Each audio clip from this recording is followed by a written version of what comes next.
Hi. Happy Monday. I love you guys wait for me to appear to start checking in for class, which I guess does make sense. You don't check in for roll before the teacher arrives to class. Hey, that's not how you say hello. We should say hello kindly and nicely by waving and not by smacking your teacher on the head. Hi, good day.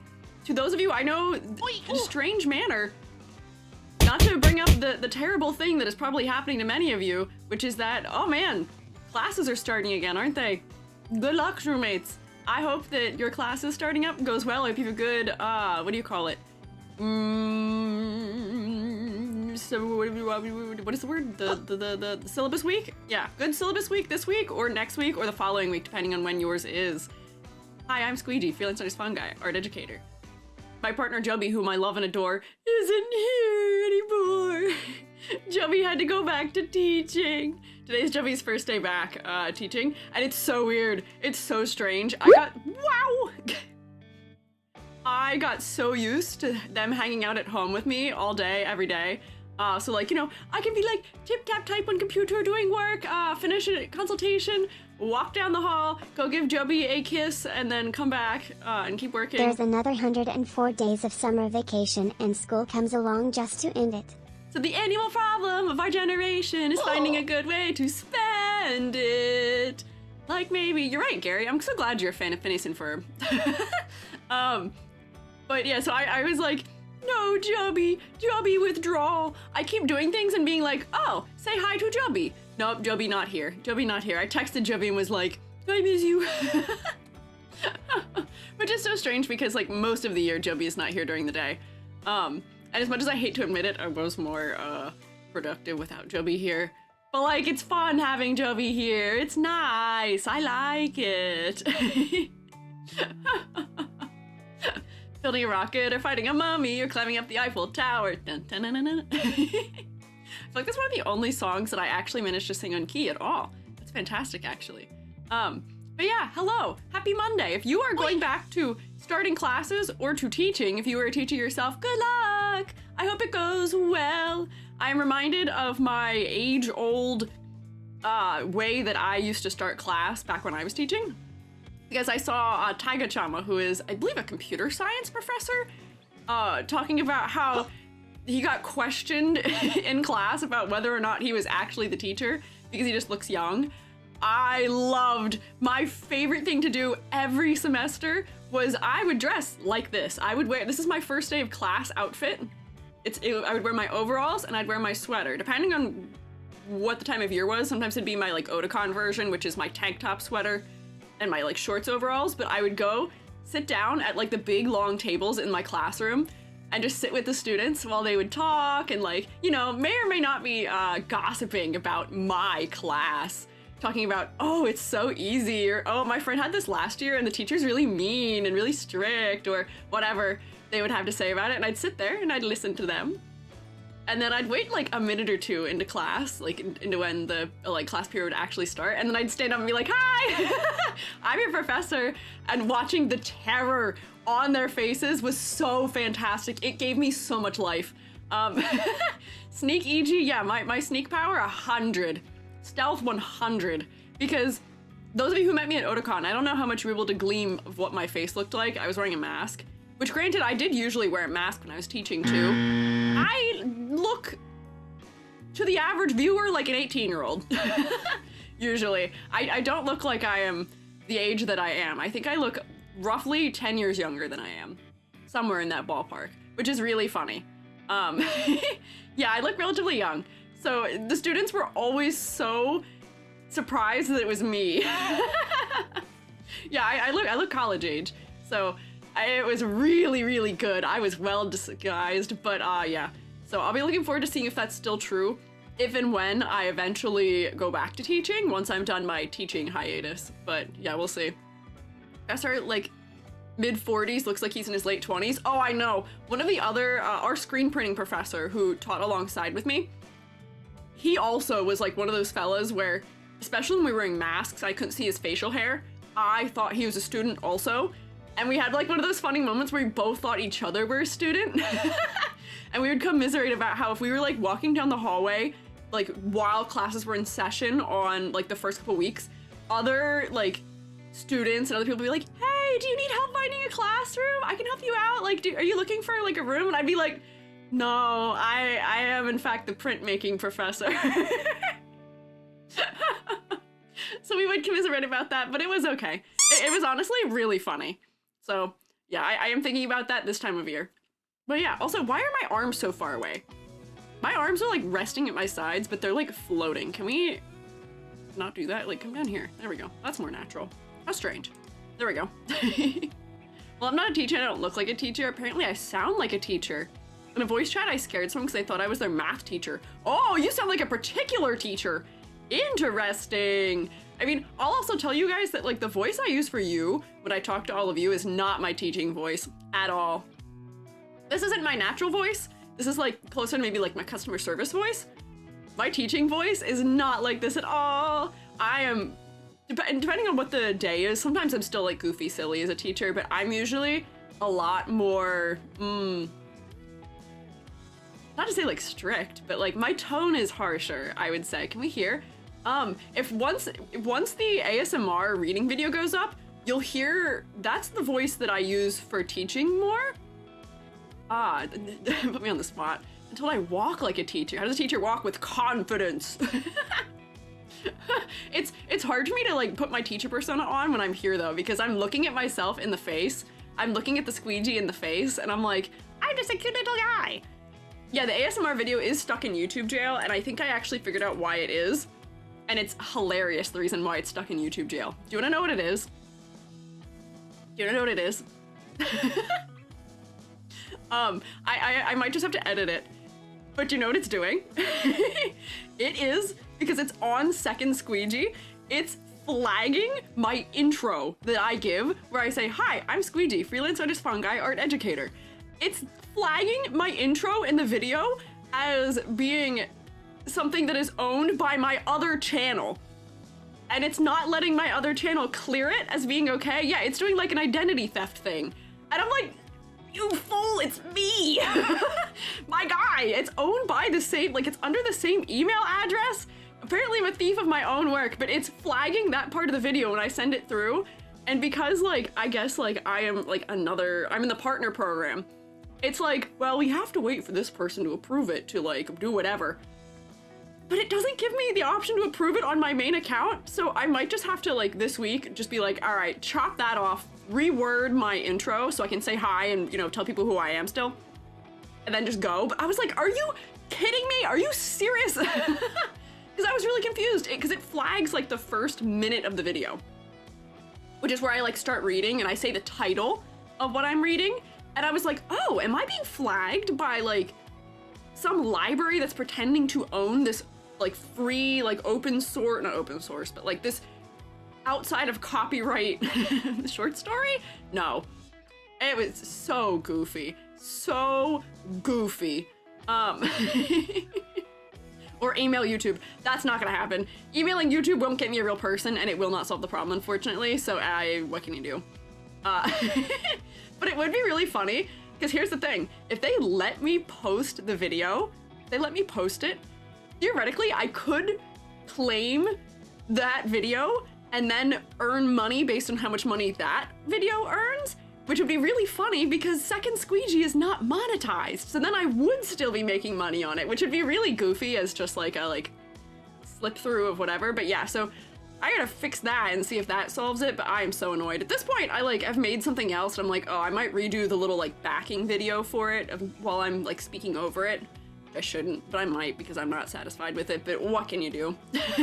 Hello YouTube, I am YouTube Squiiji 3D YouTube, I am YouTube, a freelance YouTube artist, YouTube Fungi, YouTube. Why is it being posted on the second channel? Because if I post it on the main channel, it will goof with my algorithm on the main channel. Right now, the algorithm on YouTube pushes me to the correct audience on my main channel, which is people who are interested in VTubers, VTuber information, and people who are interested in like gacha games and stuff like that. If I were to put this video on the main channel, it would not be sending it to like the right people, essentially. And then when all of those people who are my regular viewers don't view that video because they probably don't care that much about ASMR necessarily. Then it'll make it so the video I post after that, because this video won't do as well proportionally, it won't push my next video as much or whatever. It's so goofy. I feel like I'm fighting I'm fighting like an inanimate object. But so yeah, all the things that aren't like specifically VTuber design crit, or things about VTubers in general, or about game stuff, or things that I like stream about, won't be going on main Squiiji, unfortunately. YouTube is something else.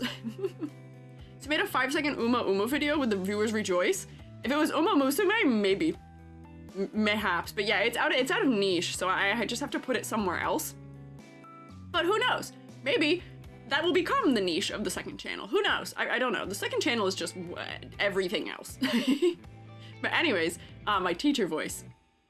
What do I say? What do I say when I'm teaching? I'll have to like read you something about screen printing. All right. All right, class. Good morning, class. Now I just sound dead because I'm thinking about it too hard. But I just have to like talk in my normal voice for a little bit, and then I'll go back into it. But yeah, it's odd. Because when I say good morning, though, I do say good morning in like a sing-songy way, where I go, good morning. Not dead, E.G. No. Read the syllabus for my class. Oh, I don't even read the syllabus really. I go through it really, really briefly.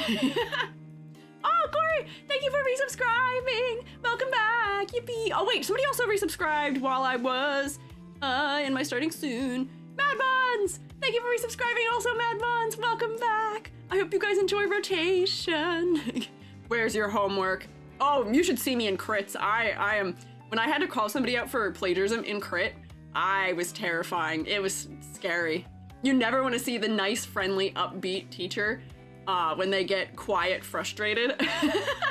My whole class was very disturbed by it, but it was funny.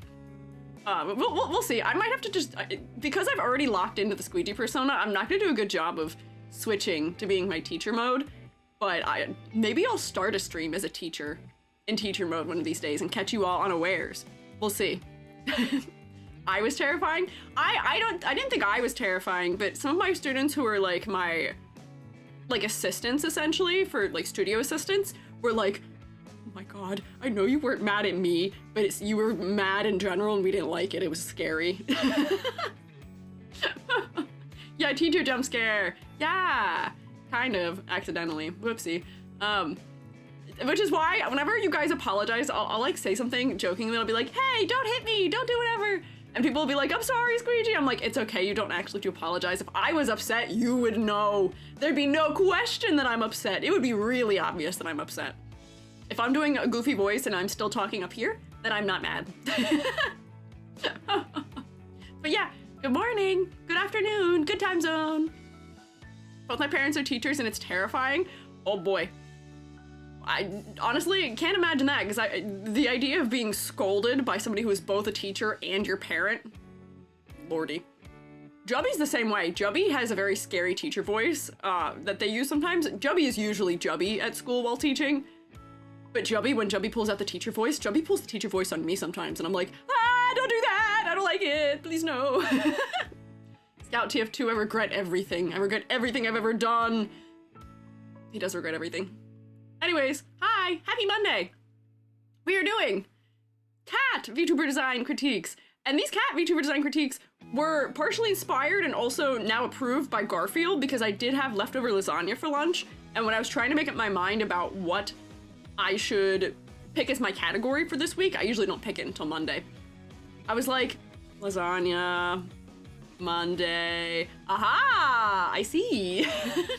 So I think Garfield will be on board, despite the fact that it is Monday. I feel like this is making Monday as tolerable as it possibly could be. But we are going to actually not start with a cat. I'm gonna left hook you. We're gonna start with what I believe is a rabbit. Yeah, we're starting with a skip the line from Mad Buns, and then we will get to the kitty cats. Cat, I'm a kitty cat. And I dance, dance, dance, and I dance, dance, dance. I bet you didn't expect that one today, huh? The timing was funny. Oh, the timing was funny because I think I accidentally wrote down that Corey was skipping the line, and because Corey was talking about it, and I was like, wait, Corey's a cat. I gotta make sure Corey is submitted on time if we're doing that for Spit the Line. or skip the line. And then I was like, oh wait, Corey did not actually submit yet, or did not actually skip the line yet. We just discussed it. Solved. But yeah, you did just get kitty catted. Happy flashback to what, 2013? Enjoy. All right, let me teleport us in. We will get started. Oh wait, housekeeping. Brief housekeeping. Brief housekeep, just fast, quick. Where are my notes? Hello? There. Oh, I turned them off from when Yam was here on Friday. So, housekeeping, just really fast, quick for Monday. So, if you would like to, we still have a current extra credit going on where we are taking designs that we made back in like March, I think it was, that were designed and intended to be a 0 out of 10 on my character design rubric. Oh. We're taking those designs and picking whichever one we want, and then redesigning them with the attempt to make them a full 10 out of 10. We're gonna try and keep the essence of who they are, make it so that they are clearly recognizable as being, you know, referenced off of the original 0 out of 10 source, but we're gonna try and push them as close to a 10 as possible. So I've seen there's already one submission. I started working on mine last night. Start working on yours. I started working on mine last night. I'm doing my own homework, be proud of me. But it's due September 12th, so we still have a couple weeks. But, dude, yeah. Would Kirby be considered on the rubric scale? Oh, I would have to think about that. He's got good shape language. The colors are interesting. We'll think about it. Also then for this week, Thursday, Limbus Company was the winner of my polling for what series we should look at the character designs of next. So I'm gonna figure that one out for Thursday. My research started a little this morning, but most of my research is gonna be tomorrow and the next day. Limbus Company like swept on YouTube. I don't even know why I poll on Twitter, because YouTube always determines the outcome pretty much, because just the sheer quantity of votes I get on YouTube. I think I get like 170 votes-ish on Twitter, and then I think I get close to 700 votes more so on on YouTube. So it won by a large margin on YouTube, so it just totally knocked Twitter out of the park. But yeah. There's a particular design I want to redesign, but the person doesn't have any roles if they're okay with pings or DM. Am I allowed to still ping them? If not, I'll just try a different one. I mean, you are, well, I would say that you are okay probably to redesign the character regardless, because we had talked about doing this when we had discussed even having that challenge in the first place. But, who is it? Because even if they don't have the role on for you, I or a mod might also be able to sleuth that out for you potentially. Or if we just know what their name is, I can say out loud and be like, hey, person, can I? But we can find them for you, don't worry. If you would like to specifically ask permission or things like that, yeah. YouTube lurker stream sweep, honestly, yeah, they did sweep, which good work. Limbus lore is confusing, there's a canon multiverse, oh lordy, okay. I already sort of started to glean that, but I'll figure it out. Zoe, okay. Where is my sticky notepad? Oh. How am I supposed to take notes while I'm live streaming about things that I definitely should do in the future if I don't have my sticky notes? There we go. We will hunt them down and make them speak. Amber, the cap for every word. We will hunt them down and make them speak. Ominous. But thank you for your help, Amber. Not the sticky notes, don't worry, I found him. Okay, so that is happening on Thursday. Friday, Yam is going to be here once more. There will be more Yam All Bat. More Bat Bunch hangout. So we're gonna be critiquing some designs that Yam has made of VTuber designs for a game. Not for like real VTubers, but VTubers in a game. We're trying to hit some very specific, like, not saying like cliches, but what is what I'm looking for? Some very specific like veins of VTubers, like types of VTubers with them. So we'll be doing a little bit of crit on those, which has been a long time in the making. Originally, we were gonna critique these designs back in like May, but then I had a whole summer.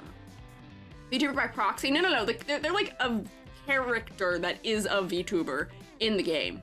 Like they are a VTuber in the game, but they're not like real people. If that makes sense.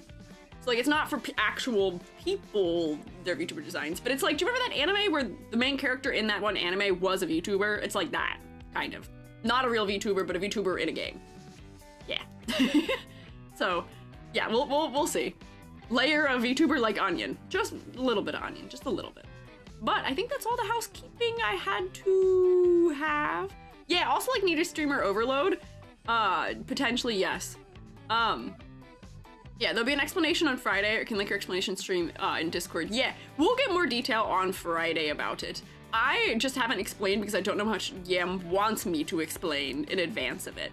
I know that some of it's like kind of public, but Yam had said something about like announcing it to you guys and stuff like that this coming Friday, so I don't want to like jump the gun on her with it. I know she's talked about some of the points, but yeah, like, we'll keep it a mystery. You gotta stop by on Friday to see what's going on. Ooh.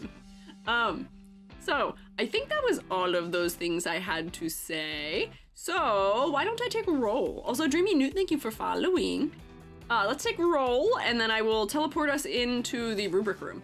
Look at that! Only 26 minutes into stream, and I am already getting us moving in the right direction. Look at me. How are we today, everyone? I'm doing all right. This is an all right Monday for me. Let's see who's here today. Santism, Satin Sun, Southern Lights, Nano Mino, Warped Karma, Mad Buns, I Live to Thrive, Edward, Nilo. Let's not do an ad break right this second, thanks. Mars, Chili, Viraku, Amber, Rex, Fern, Bleak, Rusty, Robot Factory, Yabari, Billy, Ren, Captain Bella Luna, Thimblestitch, Abstraloopsy, Fluffy, Stormcloud, Dreamy Newt. If you guys would like to check in on Twitch, there is a 1 point redeem for it if you'd like to. Striker Venom, YouTube Fellas, Luca Rodriguez, Iris, We Want Haunted Butter, Moss Cake, Starless Mage, hi, hello, happy Monday. Lurkers, don't worry, I got you marked down. Thank you for being here. Also, VOD watchers, thank you guys for being here as always. I appreciate you.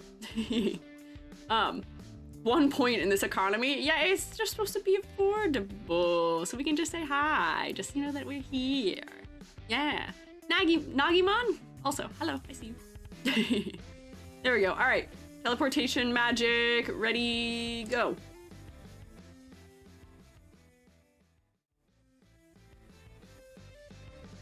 Also, I will hydrate and stretch for Billy. Hi, Billy. Are you at work right now? Thank you for stopping by.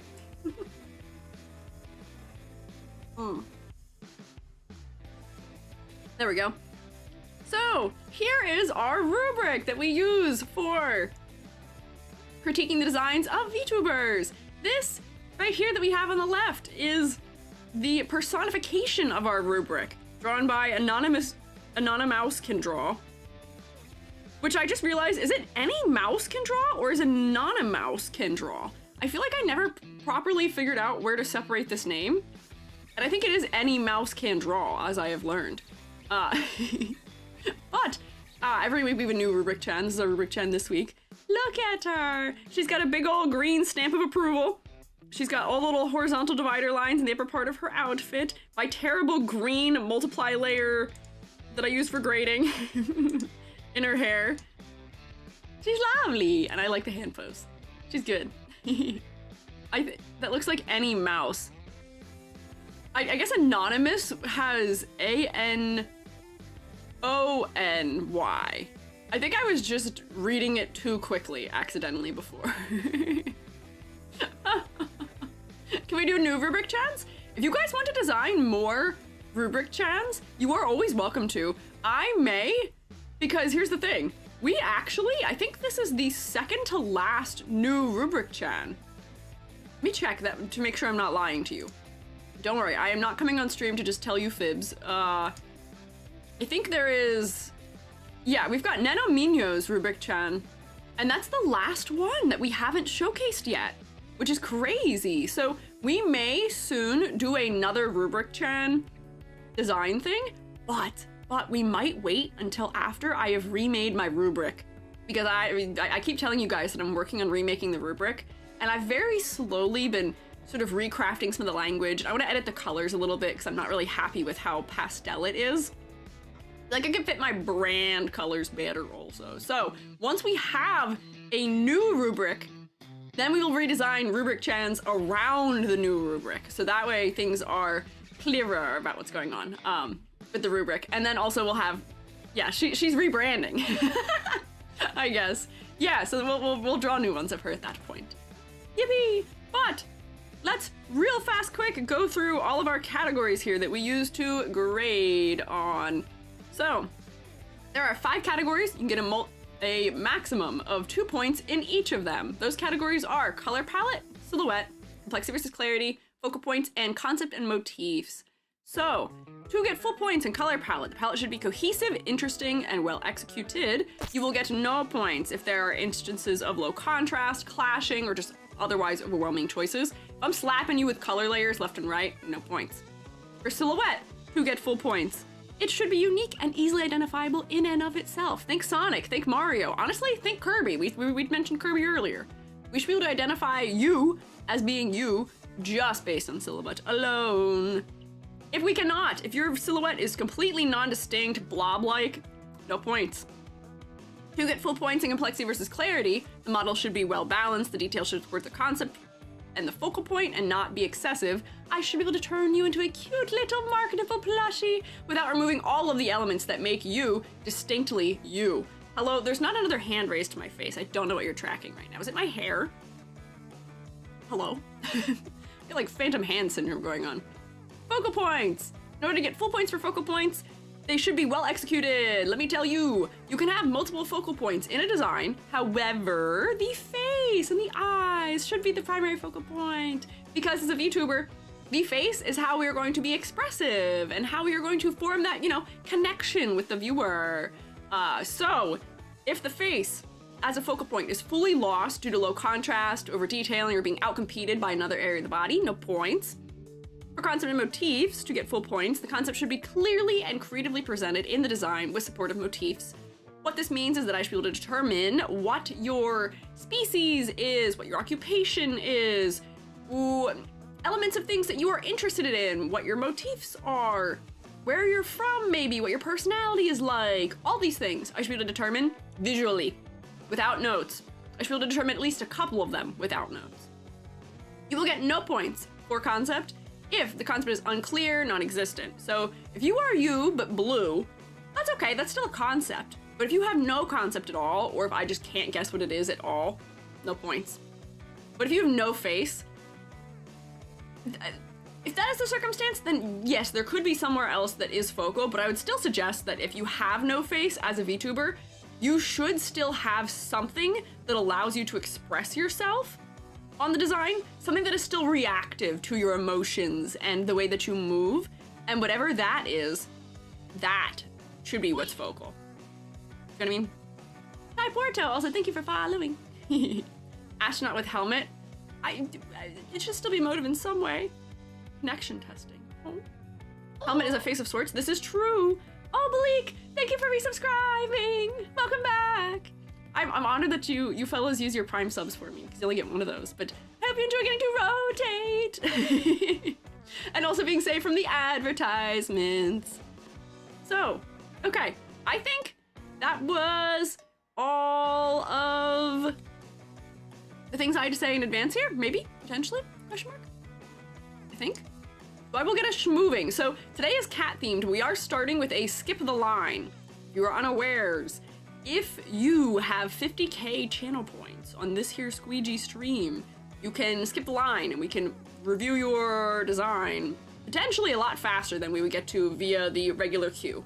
So Mad Buns has skipped the queue. So we're going to critique this, I believe, bunny-inspired design. I don't know if the word bunny actually appears in the text that's been given us, so let's read. So, newer concept before. This is my second VTuber design I'd like to sell as an adopt one day. This is an adopt design, but the idea for the concept is that she's a healthcare practitioner whose appearance is inspired by plush dolls, preferably a more vintage style. Been struggling with design for months and what patterns to use for her gloves and skirt or shirt to help sell the plush look more, but I'm willing to change any details you feel are necessary. Feel free to say any kind of criticism you'd like. I appreciate any feedback. Yeah, she's a rabbit? Okay. I was like, I'm pretty sure she's a rabbit, but I didn't see it specifically mentioned. So, I would say that I am able to determine that she is a healthcare professional in some capacity relatively quickly. But that's mostly, I think, because of the accessories. We've got stethoscope. This is that, you know, that use the, what is it? It's the headband that has a light bulb in it. But whenever you see doctors depicted with them, they usually don't have the light bulb in them for some reason, which is surprising. Let me look up what that looks like, because right now it's reading as a CD head mirror. Is it actually a mirror? On one hand, you could use 50k spores to skip the queue. On the other hand, apart from different fingers, you could purchase 5 Eldritch Eegees in a single stream. Scribelink/J. Scribelink/J. Thanks, Gary, for promoting the fact that we can maybe use spores to skip the queue, or also have Eldritch Eegees. Oh, the word fingers and then -U. It did not like that one. Whoops. Reflects allows people to see into a patient's ear. Is that what it is? Let me look at that. I know people have, there's like headlamps that I've seen doctors wear as well that are kind of similar. Let me, doctor mirror? Headband? Oh. Huh.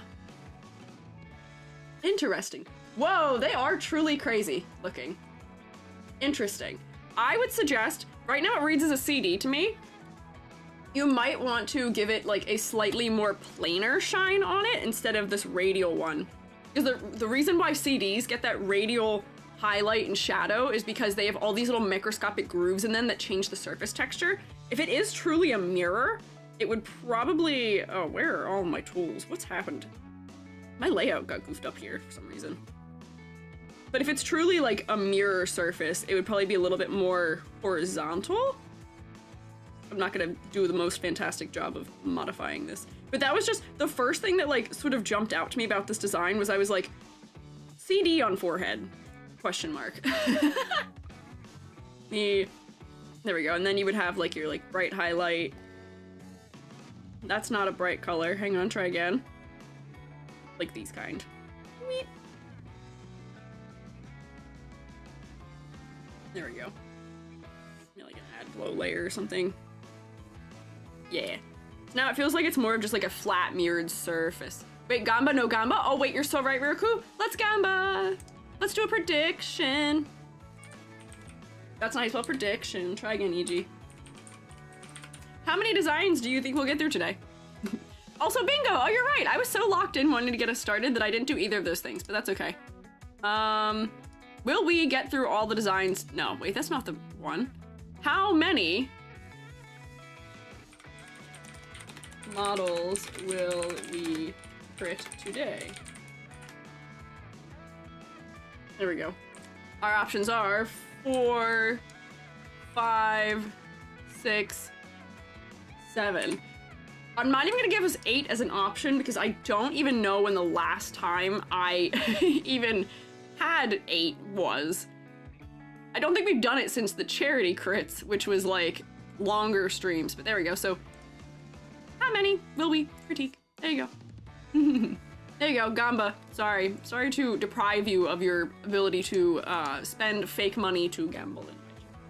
Oh, I almost just typed /prediction in YouTube. YouTube, you guys can also predict how many we'll do. You guys get a poll. How many models will we crit today? Truemate Casino? Oh boy. I feel like there'd be such a funny thing that could be done if we built like a, you know, like Luigi has those mini games in Mario 64 where you get to play like blackjack and stuff like that. Shroomate themed like Luigi, like mini game area.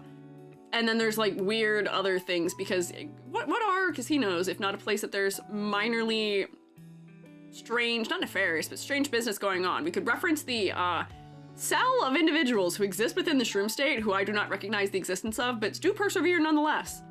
And here, we will get bingo. Mars, I'm gonna pin your attempt at finding bingo so that way people can join bingo if they want to.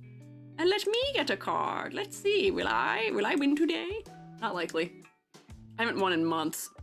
Uno as a casino game? Wait, that would actually be fantastic as a casino game. I've been pinned. Yeah, sorry, I have taken a funny little push pin and attached your shroomate to the top of the stream temporarily. 15 reviews done today. That would be crazy.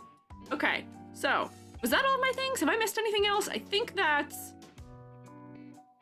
all the things. Oh, there's already something on my bingo card that's not gonna happen today, guaranteed, and I'm not even gonna tell you what it is that's not gonna happen today. It's because I'm mad. I'm mad about something. Actually, I'm not even mad, I'm disappointed. In true teacher and true parent fashion, I'm disappointed. So something's not even gonna happen today. Anyways, focusing! Yay! No, it's not dog VTuber. Although I guess if dog Busting and VTuber is an briefly to cast option. blessings upon all ye on this Shroomy Monday. Thank you for your attention. Now, parent, you can lock back in. Thanks, Gary. I appreciate it. Thank you for stopping by, Gary. You. Yeah, a little bit. I was complaining about something. I was complaining about this thing from a different angle on like Friday to Joby. And then something changed and then I was complaining in a different manner. Oh, thank you for the Bits TV head. What is the bingo card about? I don't think I've ever seen this before. It's just a fun little thing that we can do while we're doing the critiques if you'd like to. There's not really any reward or anything for it other than it feels good and fun to win. I never win. I think I've won once since we started playing bingo. Months and months and months and months ago, once upon a time. I think I've won once, and that's it. My odds have not been great, but we have a couple wins each stream, so it's just like a fun thing to do. And we get very close sometimes. One of my scars is animal ears. Ah, see, Amber's winning here already. Let's see, what do I have? Ooh, there's no mismatched socks. I don't actually know if any of these I have. Free spot.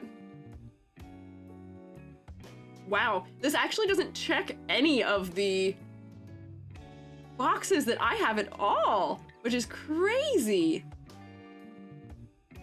Yeah, no, this doesn't give me a single square. Which, honestly, that just means that the design is more unique than what the bingo is usually here for. Yeah, we got the free space at least. Okay, so focusing now. So let's just like take a look around the design, see what's going on. Healthcare practitioner inspired by dolls. This does not look like a very trustworthy healthcare professional, but that's okay. Little motif of little stitched icons of a heart. We've got plants, which I'm gonna guess might be in some way medicinal, maybe? Oh, Corey, thank you for gifting a sub. That was very kind of you. Shroommates, can we rotate for Corey, please? We get a little rotation, please. Needs more vintage. Yeah. Doctor from Uma Musume, crazy but maybe trustworthy. Oh, Agnes Tachyon? I see what you mean about doctor that is not fully trustworthy, but just a little bit in some capacity. Everybody stop, my drugstore has their weekly sales. I need to check, otherwise I'll explode? Huh? Don't explode, please. So we've got 4 steps sort of clipped on the end of the skirt. We've got a needle in the end of the skirt. Big old shoes. Man, if only big shoes was on my bingo, that'd be fantastic. Got a like herb patterned shirt. And then we have more of that similar pattern inside the gloves. I'm wondering if, since you're looking for something that is like pattern work, I think the first suggestion I might make just for consistency is that this is really detailed for its ability to read at a distance, where we have to be really close to know what it is. And if that's something that bugs you, then you might want to change it. But honestly, if details are sort of fading into just becoming a texture that adds some warmth and some interest to an area, that's not always the worst. But I mean, if you do have a pattern and it could still be subtle, it could be a good opportunity to sort of push us in a direction about what we're thinking about the character. So I might just think about scale for this. If these are not medicinal plants, then I would suggest maybe making them medicinal plants. And I get that it is probably a vintage styled pattern, but I am wondering if there might be a vintage style pattern that is giving more of like an apothecary or like medicinal feeling. I don't know, like an anatomical diagram might be very interesting to have as the texture that's on here maybe. Nightshade can often be used as medicine, but turn deadly if overdosed. Striker, thank you for gifting us some to Yam too! Thank you! Can we rotate for Striker also? Very kind! Yippee! Level 1 hype goal! Or hype train! Yay! Rotation. We always, I feel like we have good hype trains on Mondays, don't we? Plant motif, yes. This is already a plant motif. It is leaves and butterflies. But I feel like it could just be like more specifically a couple of like particular leaves. Apothecary, I think big backpack, bags overflowing medicinal things, maybe bag or satchel. I think they're a doctor and not particularly an apothecary. I think I just used the word apothecary because we're going for vintage. But if that is something you'd be interested in, that could be good for conveying somebody who is a doctor and also maybe a little unhinged. If they're gonna have a bag that's like teeming and overflowing with all kinds of stuff. Yeah, mysterious bottles on it could be good, potentially. But yeah, I do think that there is an opportunity for this texture, this pattern, to tell us more about the design also. As far as vintage angle goes for the plushie, I'm trying to think. When I think about like vintage style plushies, I do think about, do you know how a lot of them had that, they had a very different fur texture where it was like a fabric-y fur texture that like pilled almost. And it got like, oh, how do I even describe it? Like it's like bumpy in some capacity as opposed to being like actual fur. I don't know if I know how to describe it properly, but like that could be interesting. Do you know how also if we're thinking about like a vintage plush, they used to have those like really like plasticky, scuffed up noses, or like when they'd have their mouths, it would be like single couple of sketch or like couple of embroidered lines where like if we're thinking of a cat, the cat mouth would be like one stitch, one stitch, one stitch, right? I feel like there's some way that we could replicate, whoops, this on the mouth in some capacity, even if it's just like segmenting the mouth. It could be very strange if things are connected. I might push this more in a horror direction accidentally, but it could be very interesting if we were to get more of like that embroidered aspect happening, or even if like the eyebrow feels like embroidery or something of that capacity. I think I mentioned this before about a different design, but having the embroidered like toe motif where I might have to like segment it into like individual stitches so that it reads properly. But that might be a good way of getting some of the like vintage animal read as well, because this is from back before we were printing those kinds of textures on things, or even necessarily like including like toe beans in the physicality of how we build a plushie. We would just stitch some like a tight line across the front of the foot and that would pull in and then convey that. My vintage plush had a plastic head and doll hair. Interesting. More color blocking in the undercoat for the pattern vibes, maybe. A bit rough like Raggedy Ann doll. Raggedy Ann doll. What do you mean by rough like a Raggedy Ann doll? I'm just looking up a Raggedy Ann doll so I can see what they look like. Oh, do you mean for the stitching on the face? Because yeah, Raggedy Ann does have like a lot more distinct stitching for like the mouth and the under the eye area, which might be kind of cool if you were to have like stitched eyelashes under the eye too. I feel like this is the kind of character that having under eye eyelashes would fit the vibe kind of consistently. Those rabbit dolls with the patterned fabric patches on the end of their paws and insides of their ears. Oh. So if you want to reference a rabbit of that kind, I would suggest changing the way that the ears are posed, because that feels kind of important to understanding that that's what the animal is, and or like that's what the specific reference is. And right now the way the ears are posed doesn't let us see the inside of the ear except for this tiny, tiny little space here. If that is important, then you could even just have like one of these just sit facing forward a little bit more. We're getting the idea that they are fluffy and plush, but even if we were to see like just like this much more of the inside of one of them,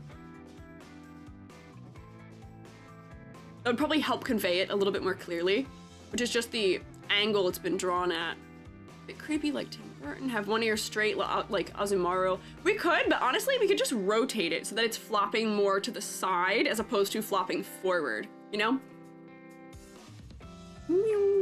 Grab this. There, something like that, just so that we can see a little bit more of the inside of it happening. Thank you guys for the hive train. I'm trying to like stay on my train of thought. Hair's too clean, vintage typically is more wear and tear, more handmade looking, so no clean lines in their haircut. Ah, especially if you're trying to make the design feel a little bit more well-loved or worn, having like bigger chunks where the hair is like missing out of that area might be good. Like you do have that the hair is a little bit jagged, but like if it jumps up really high in some areas, that could probably help with the vintage feeling. Just more contrast in the bottom edges of those pieces of hair probably will help it to read like it's a little bit more worn, well-loved. And then one of my favorite textural things to do to make something feel like it is worn, if we're looking for something to feel older, is this little thing.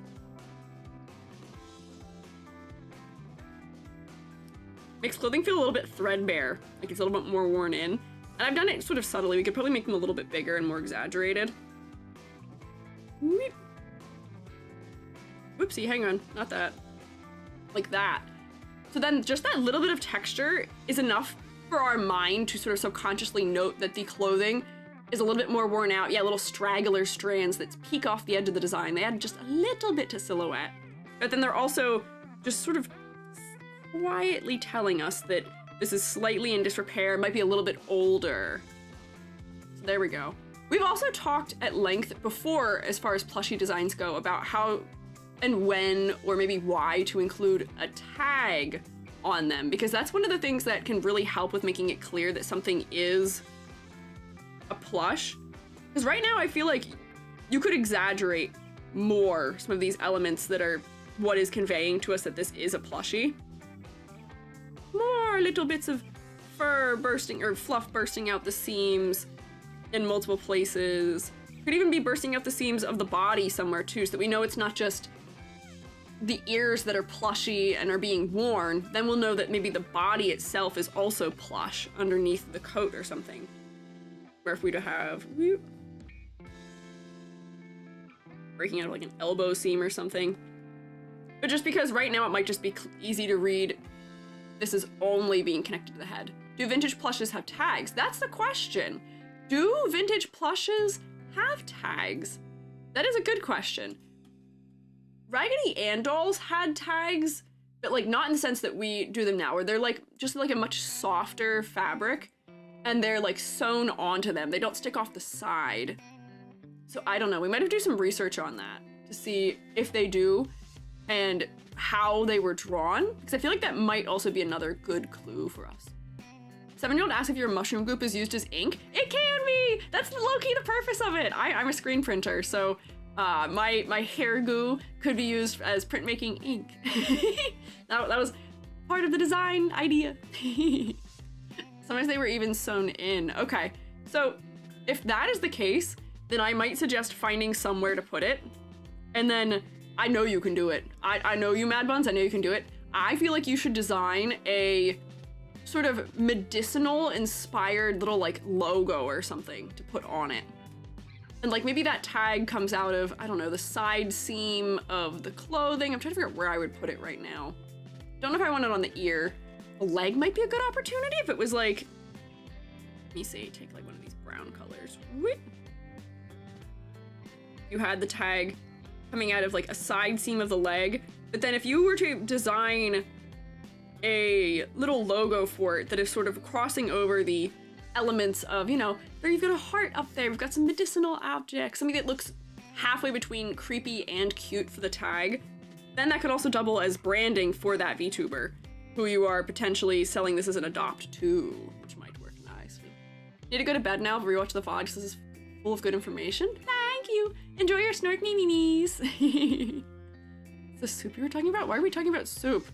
The sewn on, why not use the heart patch? Ah, if we are going to do it in a sewn on manner, we could use the heart patch also to write it onto there also. But we're just kind of thinking generally about ideas. I do think that some of your accessories could use more exaggeration still, where for somebody whose head is this scale especially, this stethoscope could be way bigger. Like it could come all the way out here like this and add more to the silhouette. Because right now it doesn't even seem like it's long enough for this to reach from under the chin to where ears would be. And then my second question for you is, does this character have 2 sets of ears? Do we need to make this, yeah, like the Uma Musume phone, where if this character does not have human ears hiding under the hair, we might need to make these really long, which is just a good, like, character moment where we can learn about the lore of the character, the world of the character, through having these be much longer. Logo and tag could also be pulled into a possible VTuber logo design. Yeah, that's sort of what I was trying to get at, is that it would double as branding for whoever were to own this design in the future, potentially. True, they do need to reach those ears? All right. So I'm going to make them even longer. Yoink! Let's see, that might be enough length to reach the ears. And then we get more silhouette for it. We also get a little bit of storytelling. Let me hide these. And more exaggeration. All the things that I love to add to character designs. We had a lot of strength, okay. Bigger on that. Similarly, I do think that some of the other accessories may need to be a little bit larger too, where you've got scissors in the pocket, you have this roll of bandage in the pocket. Historically, is that how they stored rolls of bandages? Because this is reading almost like yarn, which maybe that's what you want. You want it to be sort of in that between area of yarn, because this is a plushie, or like string, because this is a plushie, but also bandages at the same time. But it is very thin, so it is sort of, it's between it enough that there's a little bit of confusion as to what the object might be. And then we have forceps and a syringe. I'm wondering if there is a way that we could add the idea of forceps and a syringe to the clothing in a way where they're not just the physical object that's tacked on also. Because I do think one of the things happening sort of more largely in this design is that there's not a lot of motif repetition happening in the physical way that the clothing itself has been designed. These are physical, real objects that are on here. But like, could we push these physical, real objects? Could we take inspiration from them and use it to affect the hems of clothing, use it to affect the shapes of items that are being worn, maybe in some capacity? So I think that would extra help the clothing to push like the extra mile just a little bit more. I just word souped myself. Hang on. It would help taking those physical objects and turning them into something that is a part of the design of the clothing itself will help push the clothing the extra mile to feel truly unique. There we go. That's the sentence I wanted that I was for some reason not getting to. Toy props are always bigger for me, so more exaggerated would be more fun. That's also true. Already the giant safety pin in the ear. Yeah, so maybe we do also just make these bigger. But I do want to add them in some way more directly to designed elements. But yeah, like giant forceps. And then giant syringe. This syringe is also getting just a little bit lost right now. If anyone needed EG scales up an accessory, you got it. There we go. I saw somebody suggest having the syringe be a part of like the coattails. What if they're stuck in the shirt with... Wait, what if they're snuck in the shirt with the leaves? They could be. Toyifying the tools, cufflinks, Dr. Coats is so simple, trying to figure out how to add interest. Yeah, so I will say at the same time, this isn't fully reading as a doctor's coat either, because a doctor's coat, I feel like, is usually a lot... We associate doctor's coats with being bright in color. I don't think... Even people do evil doctors, they still tend to keep the doctor's coat bright colored. Yeah, because it's usually a lab coat.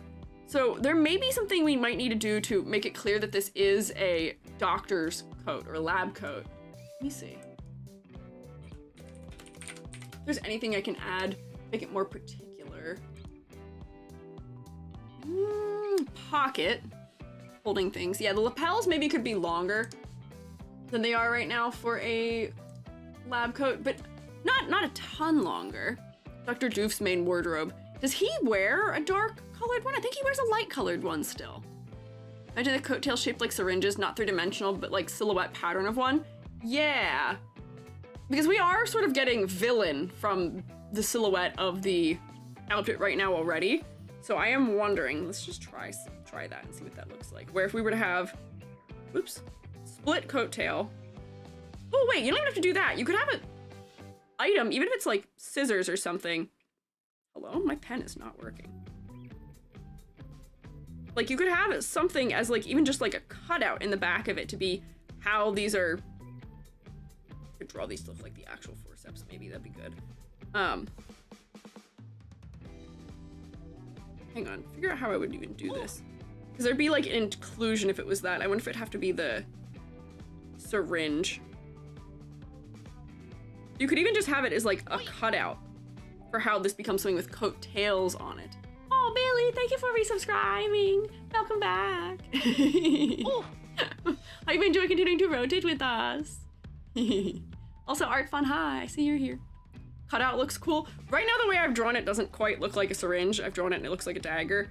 But thinking about if we could maybe separate these into 2 separate tails, because it's already not reading fully like a lab coat. It feels like a villain jacket.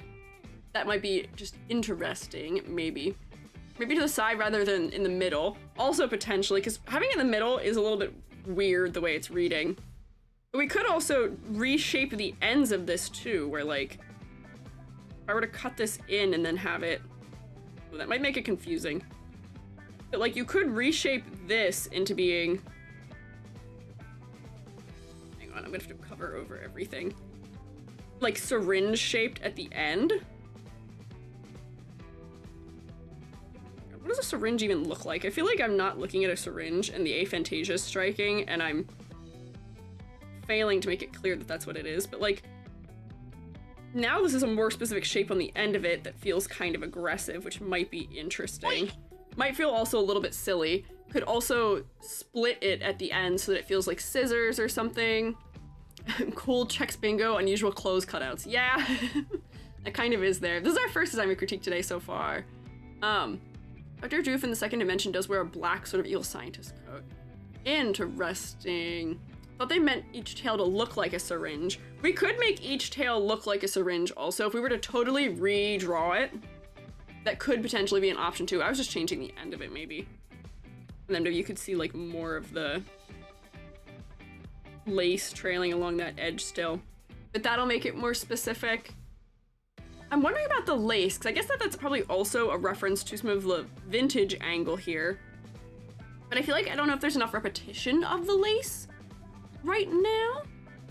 And I'm wondering if it just needs to be in more places, where if it was also showing up under the edge of the collar, that might be interesting. To further make it clear that this is a doctor, I wonder if you could have like, you know how doctors often will have their little thing where it's like, oh, here's my name or whatever sewn on, or they'll wear their little like clip name tag thing. I feel like that might also help to place you within that sort of professional setting properly. And this could be like yellowed and vintage, and maybe it's a little crumbled as like a piece of paper. I drew it white right now, but that might not be the best color for it. But then you can put like some sort of information on it that'll make it clear that this is more of a doctor's getup potentially. This is not a cat, no, this is a rabbit. This is skip the line today. Add stitches to the buttons on the shirt. Ah, if we are going for making it feel like this is related to being a toy, we could probably make these buttons even bigger and exaggerated. We could shape the buttons in some capacity also, which might be an interesting idea. But yeah, we could add visible stitches in them. If the stitches change colors, it'll feel like it's a little bit more worn. Potentially. But then that'll feel a little bit more toy-inspired, maybe. A caduceus pin. This is the word that I never say right. But yeah, that could also be a good opportunity, maybe. Ah. Yeah. Thought they meant each tail looks like a... Oh, I already read that. Stitching, looking like a medical cross. You could do that, but then we do run the risk of doing medical cross and also... violating the Geneva Conventions. Can't have a red cross on something. Or it's not the Geneva Convention, you just get sued by the American Red Cross, potentially. Caduceus. Oh, caduceus. I think I said that correctly. Maybe. Just make it blue, make it green, and we can avoid crimes. Also true. Let's see. Could do that somewhere. Where it's like stitched as being the vertical cross. You could have like an embroidered effect that looks like the caduceus. Pretty much correct? Okay. Caduceus. Caduceus. It doesn't like I'm saying a spell. Yellow cross on the tie. Oh, we could use it as being like a tie pin or something also if you put it coming in from one side and stitched or something. I'm not really getting the proportion of it right. It needs to not be tall. It needs to be very squared off to feel like it's medical, health related.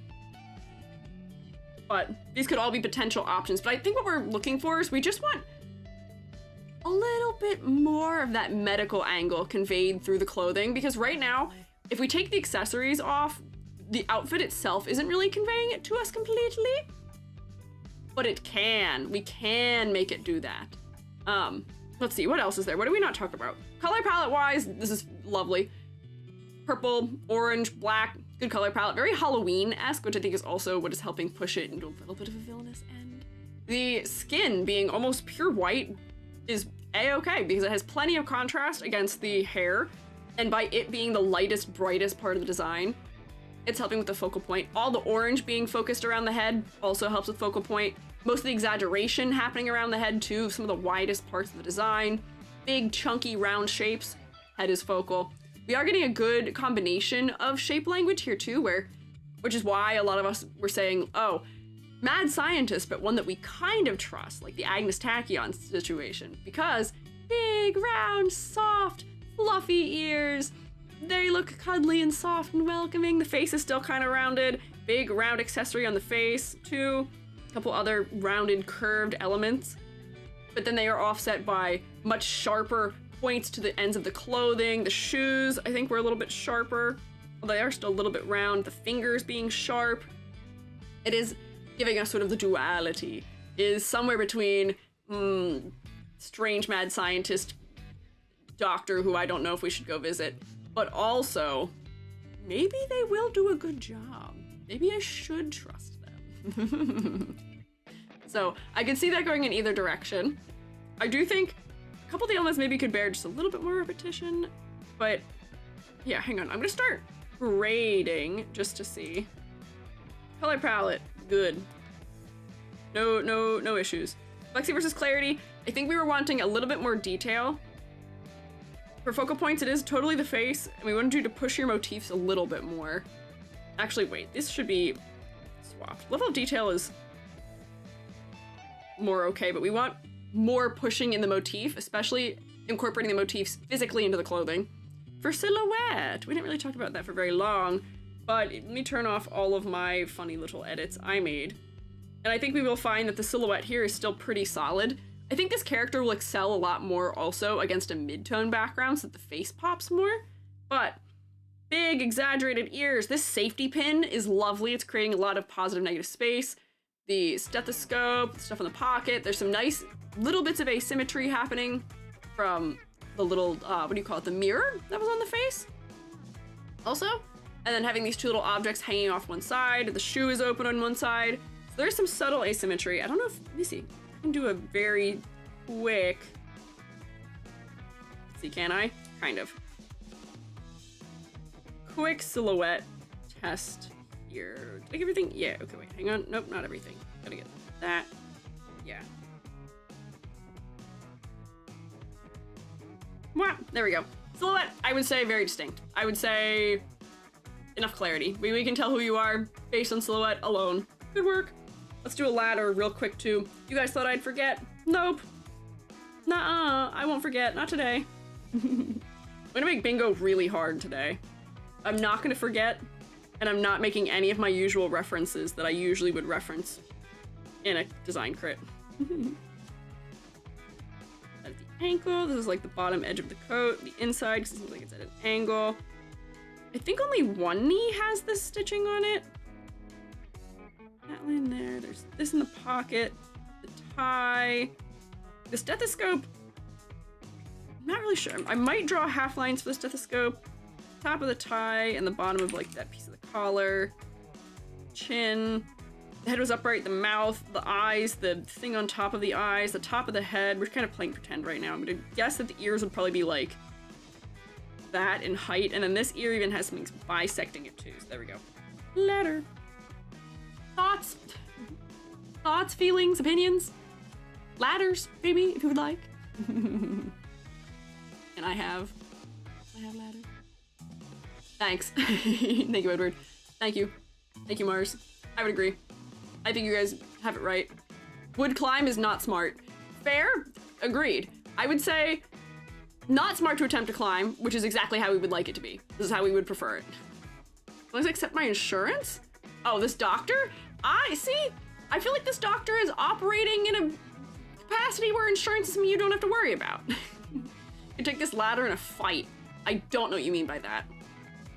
Are you saying that because there's all these half rungs, it'd be easy to break? Maybe? I could see that. But good clustering up around the head. Lots of asymmetrical moments happening throughout the body. Lovely. What I love to see. I would say this passes silhouette also on all fronts. There we go. Yippee! All right.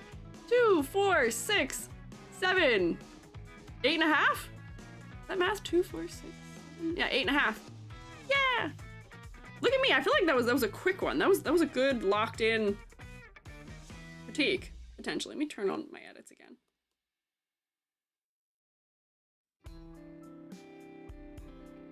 Good work, my buns! Thank you, Miss Squiiji, and everyone here for all the helpful feedback. Also look back on the stream later in case I missed anything from the chat. Thank you for submitting!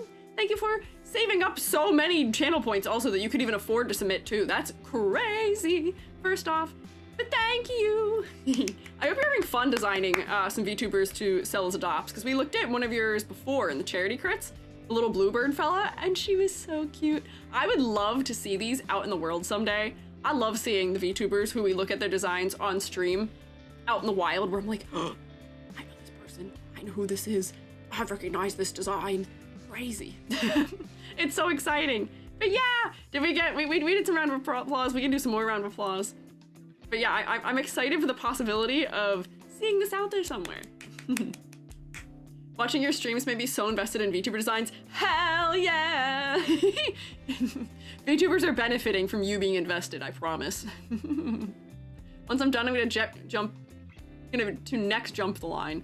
Corey, we're ready for you to jump the line. If you manage to jump the line today, that'd be crazy, because we are doing cat designs. That'd be funny.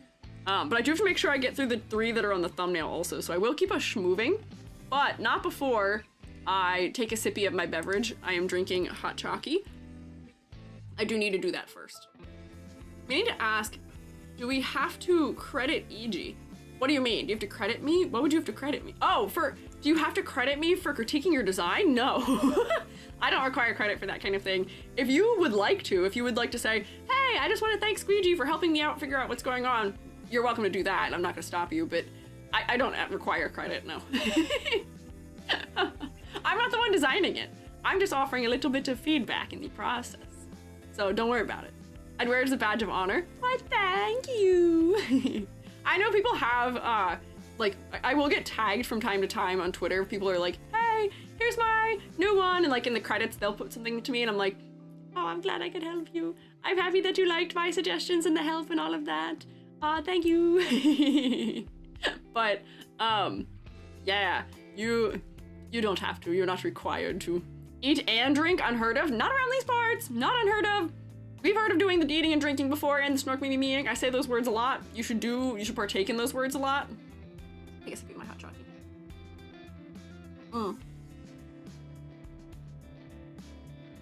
Credit to Squiiji and the 90+ viewers on stream. That's the other reason why I would, even especially with like live crits, I would never ask for like credit from that, especially because half the ideas are not mine half the time too. The shroommates are very prolific with ideating on these designs. The hive mind is strong.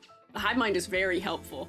So it is very funny trying to do that. Or even when I designed my Halloween costume, I was like, how do I credit this? Because I came up with the design kind of, but I was inspired by like 9 submissions, and then while I was live, I had a bunch of shroommates also making suggestions of what I should do to my Halloween outfit. So, I don't know. Eating and drinking and sleeping sounds like a recipe for suffocation. Yeah, not all at once, Goofy.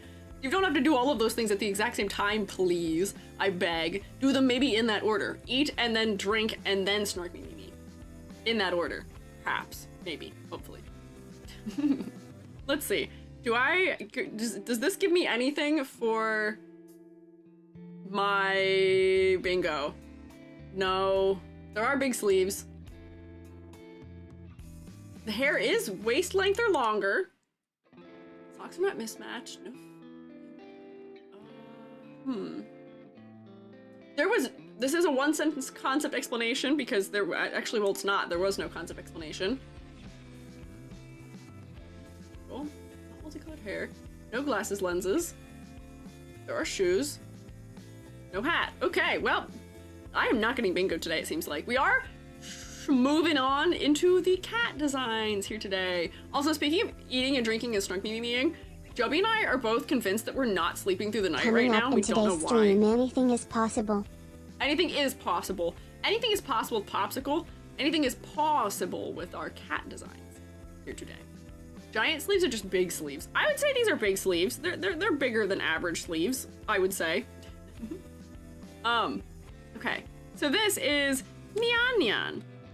At Nyan Nyan CH. And I was given no detail further. I don't have any further details about her. I would make the guess, based on the presentation of her design here with a menu, that she is meant to be working in a cafe, and I am seeing some maid inspiration happening here, with this being kind of like an apron, the little frilled puffed sleeve. So I'm gonna guess that this is probably a girly who is working in maybe like a cafe or like a tea house even, potentially. Maybe. Yeah, cafe, apron, yeah. So very adorable, very cute. The model artist feels really familiar to me, and I can't put my finger on why, on who this model artist reminds me of. So I'm not gonna worry about it. But, so first things first, color palette. The insides of the sleeves being red is kind of distracting. All of the red being in the lower half of the design as far as focal point goes, and then the darkest thing in the design also being right at the bottom. This is a lower half focus on the design, where all of the elements that I tend to gravitate to with my eyeballs is all right down here. Right inside of the sleeves, then I bounce to this really lovely patterning that's happening on the like skirt part of the dress, or this might be, I don't know if this is kimono, it might be a kimono. I can't tell because I don't see it crossing yet. And then the shoes are really dark. So those elements, as far as focal point goes, unfortunately, are making me focus on the upper part of the, or lower part of the design. There's more detail, there's more contrast, got brighter colors. Pushing me to look down there. What would I do to solve that is maybe if we were to mimic these flowers up here, we already have a flower, but the flower is really low contrast against the hair. If we were to have more flowers in this area, whoops, wrong layer, Kronk. Try again. Have more flowers up here, maybe especially just on one side, because it is pretty symmetrical up here. That could help to bring the focus higher, because it would increase the level of detail, which is sort of one of the points in which this area down here is exceeding. And then it would also distribute the red more throughout the design, so that it's not going to feel like the red is as important or as exclusive to the lower part of the design. So we're gonna do, we decided on a humane version of the birds with stone. Feed 2 birds with 1 bird feeder. We're gonna use 1 bird feeder to feed 2 birds. The 2 birds we're feeding are Focal Point and Silhouette. Those are the names. 2 birds, 1 scone. Yes, there we go, that's what it was. Do birds like eating scones? I feel like that's not a thing I've really heard much about. But more florals up here. We could even add some of the greenery that's down here too. We've got these sort of like spikier leaves. Add some of that up here.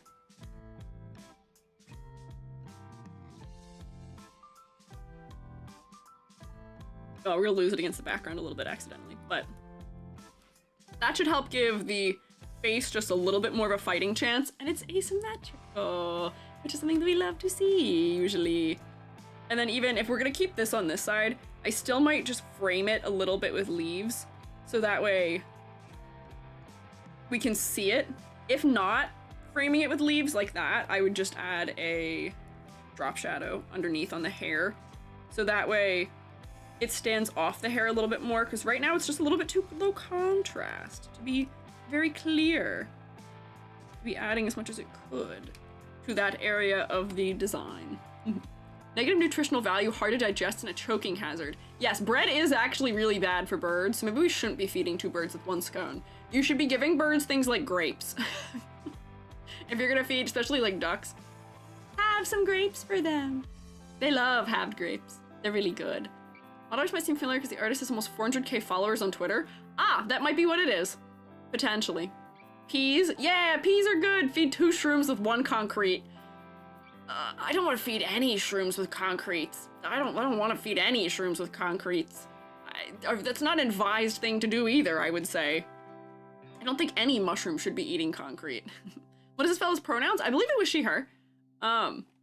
Feeding 2 bearded vultures with 1 bone, perhaps. That's too many words. Got any grapes? No, I don't have any grapes. Has ever been around the neck is darker in color, similar to the belt or the leggings? Ah, I would, potentially that could be a good option.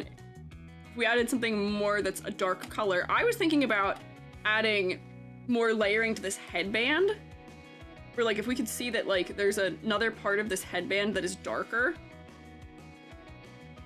I'm just trying to take those colors that are in the lower part of the design and bring them up higher. So that way they aren't as exclusive where they are down there. Let me... I haven't done a good job. And then, yeah, maybe this could also be...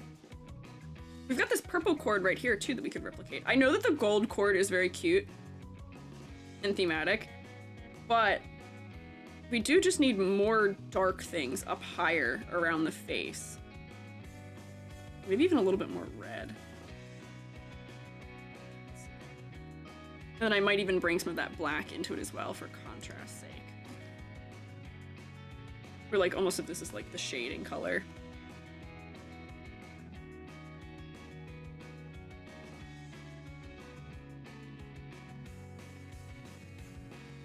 Let's see.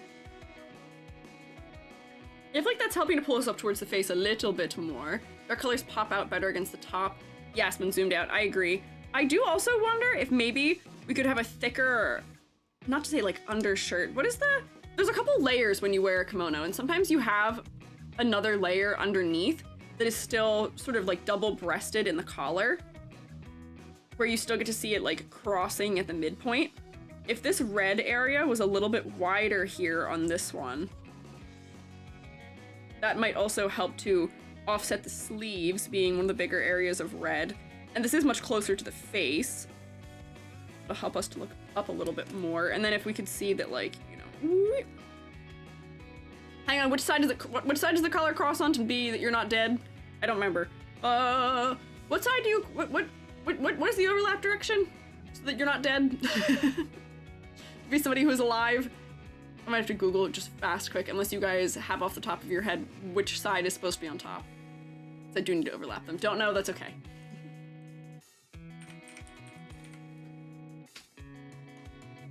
Let me see. It looks to be right over left. Maybe she's a ghost? I don't think she is a ghost. Just based on what I see right now, supposed to be straight and not suction around. I believe the only reason that this is suctioning around is probably because it's tied over top. But I think that is kind of one of those classic VTuber-y things to do, is to define the chest using that. So I tend to kind of just let that go, despite that being inaccurate. And the belt is being worn underneath the apron, also. So I think it might just be doing a more modern amount of concept there. I don't know. 2D, it can make the rigging a little easier. That is probably also true. If it wasn't, that might make the rigging a little bit tough. Also, if you are well endowed, I have seen a lot of images of people where, like, you just can't comfortably wear the, what is it called, obi? Where you're supposed to, because it's just gonna be doing some weird compression in an uncomfortable manner, potentially. Making an apron makes it more viable? Yeah, I would say so, potentially. Looking at the boots, would the same brown used for the waist belt work instead of black? Maybe, not sure if there's a reason if they're black. That's something I was also wondering. We could try. I'm just gonna cover over them just generally right now with brown, just to see. I don't really have the shading down, so it might stand out too much just because wait, hang on, if I do this on its own layer, I can go like this, and change the color, and then I might be able to change the brightness? Hang on. Let's see if I can make this work the way that I'm thinking it would. Darker color. In here.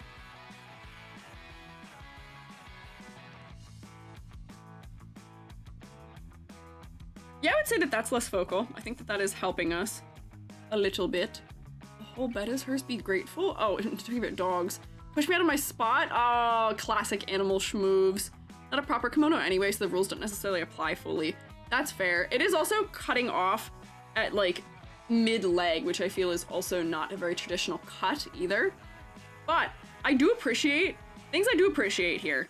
A little bit of off-center moments happening around the waist. The tiered skirt! Ooh. I am such a fan of tiered skirts as a way to add a sort of realistic and believable amount of asymmetry to a design. It's so nice. I am such a fan of tiered skirts. This is such a big shape too, where if the arms weren't resting against the side of the body like this would be such a distinct silhouette. But I do fear just a little bit that the silhouette isn't going to be super distinct. The hair has a lot of like good positive negative space moments, and the hair is pulled up in a ponytail, I believe, which is helping to make sure it's not obstructing the upper body silhouette. But without our little asymmetry here, this is cat in traditional Japanese clothing silhouette, and I'm not sure that that is going to be distinct enough. So we might need to do more for this silhouette as well. Like that's helping a little bit. These little bits hanging down here help a little bit too. These ribbons could maybe use to be larger. I'm trying to think of what I might add to the silhouette to make it stronger also.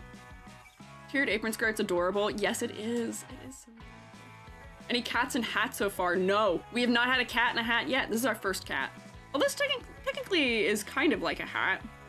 This sort of like made ruffles on top of the head. Maybe the solution would be just to exaggerate some of those ruffled areas a little bit more. They're adding more to the silhouette, maybe? I'm not sure. And then secondarily, my other thought here for making the silhouette stronger is that if you are a maid, or if you are somebody who works at a cafe in some capacity, I feel like this might be one of those opportunities where having a posed model would be very nice, where for the sake of silhouette, say we're playing pretend for a second, but if the arm was like posed up, or maybe I'll pose the other ones to cover that face, but like if one of the arms was posed up, like you're holding something, you know, here's the hand, here's our platter that relates to whatever you're doing or something, then you can still have this hanging down here, have the sleeve, but then because we've lifted the sleeve up, this is adding something to the silhouette, and then also we'll be able to see the edge of the bottom part of this like dress area down here, or like the apron area, where this is sort of adding distinction in an interesting way. Tray toggle would eat so hard, right? Right? I feel like that would be a very nice thing to have. It's really hard to see it right now because I've just sort of drawn on top really loosely. Hair ponytails more swayed to one side. That could also be a good idea.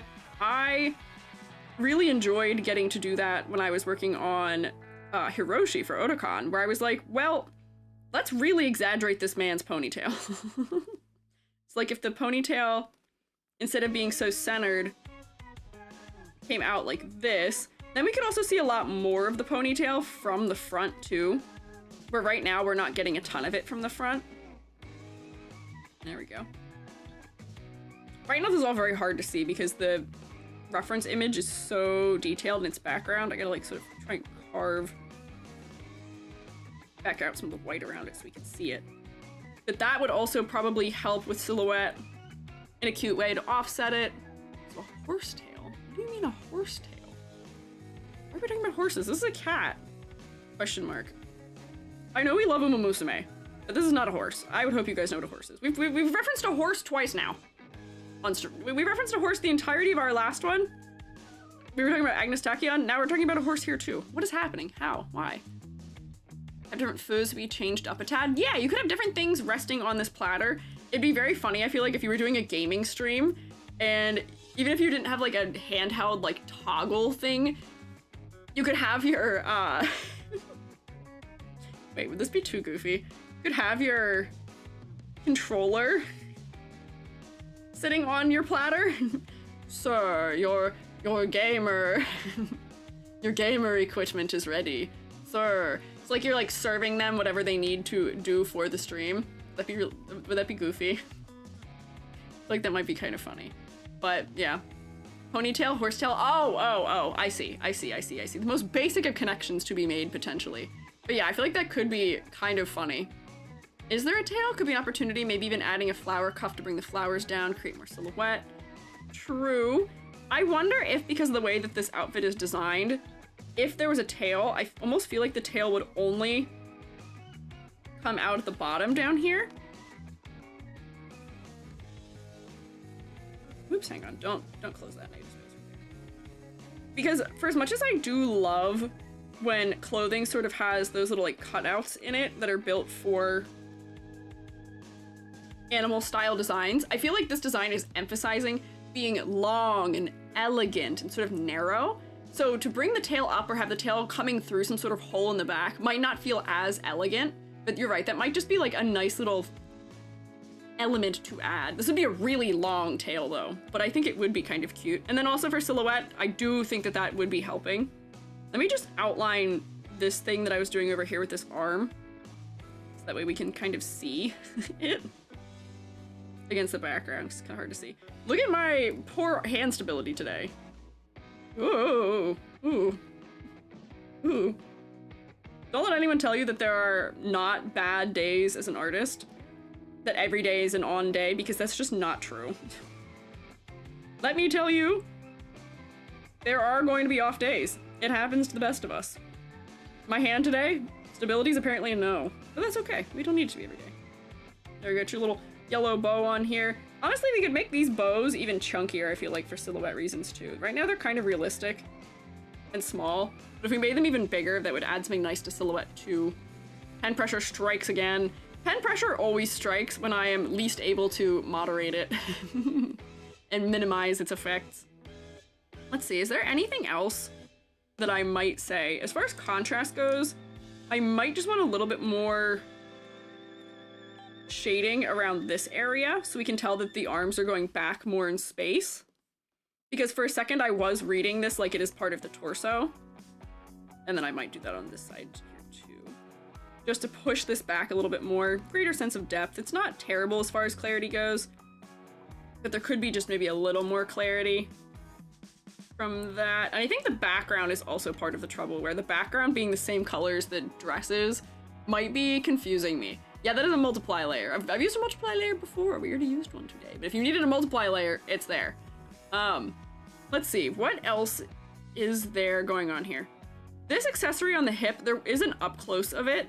I don't know what it says, but I feel like it might be important. I wonder if this relates to like the cafe that she's employed at maybe. But it might want to just be a little bigger if that's important to our understanding maybe. Let me see, is there anything else? I'm also surprised that these other chords aren't styled the way that these ones up here are. We've got chords in like 5 different styles. So I might, for repetition's sake, because they do already have that sort of 3 bead thing, I would say maybe, oops, hang on. I do that on multiply layer. Making this also striped like it was on the upper body so that we just get the consistency of material might be nice, but that's kind of like a nitpicky thing to say. But consistency can go a long way to making something seem more specific.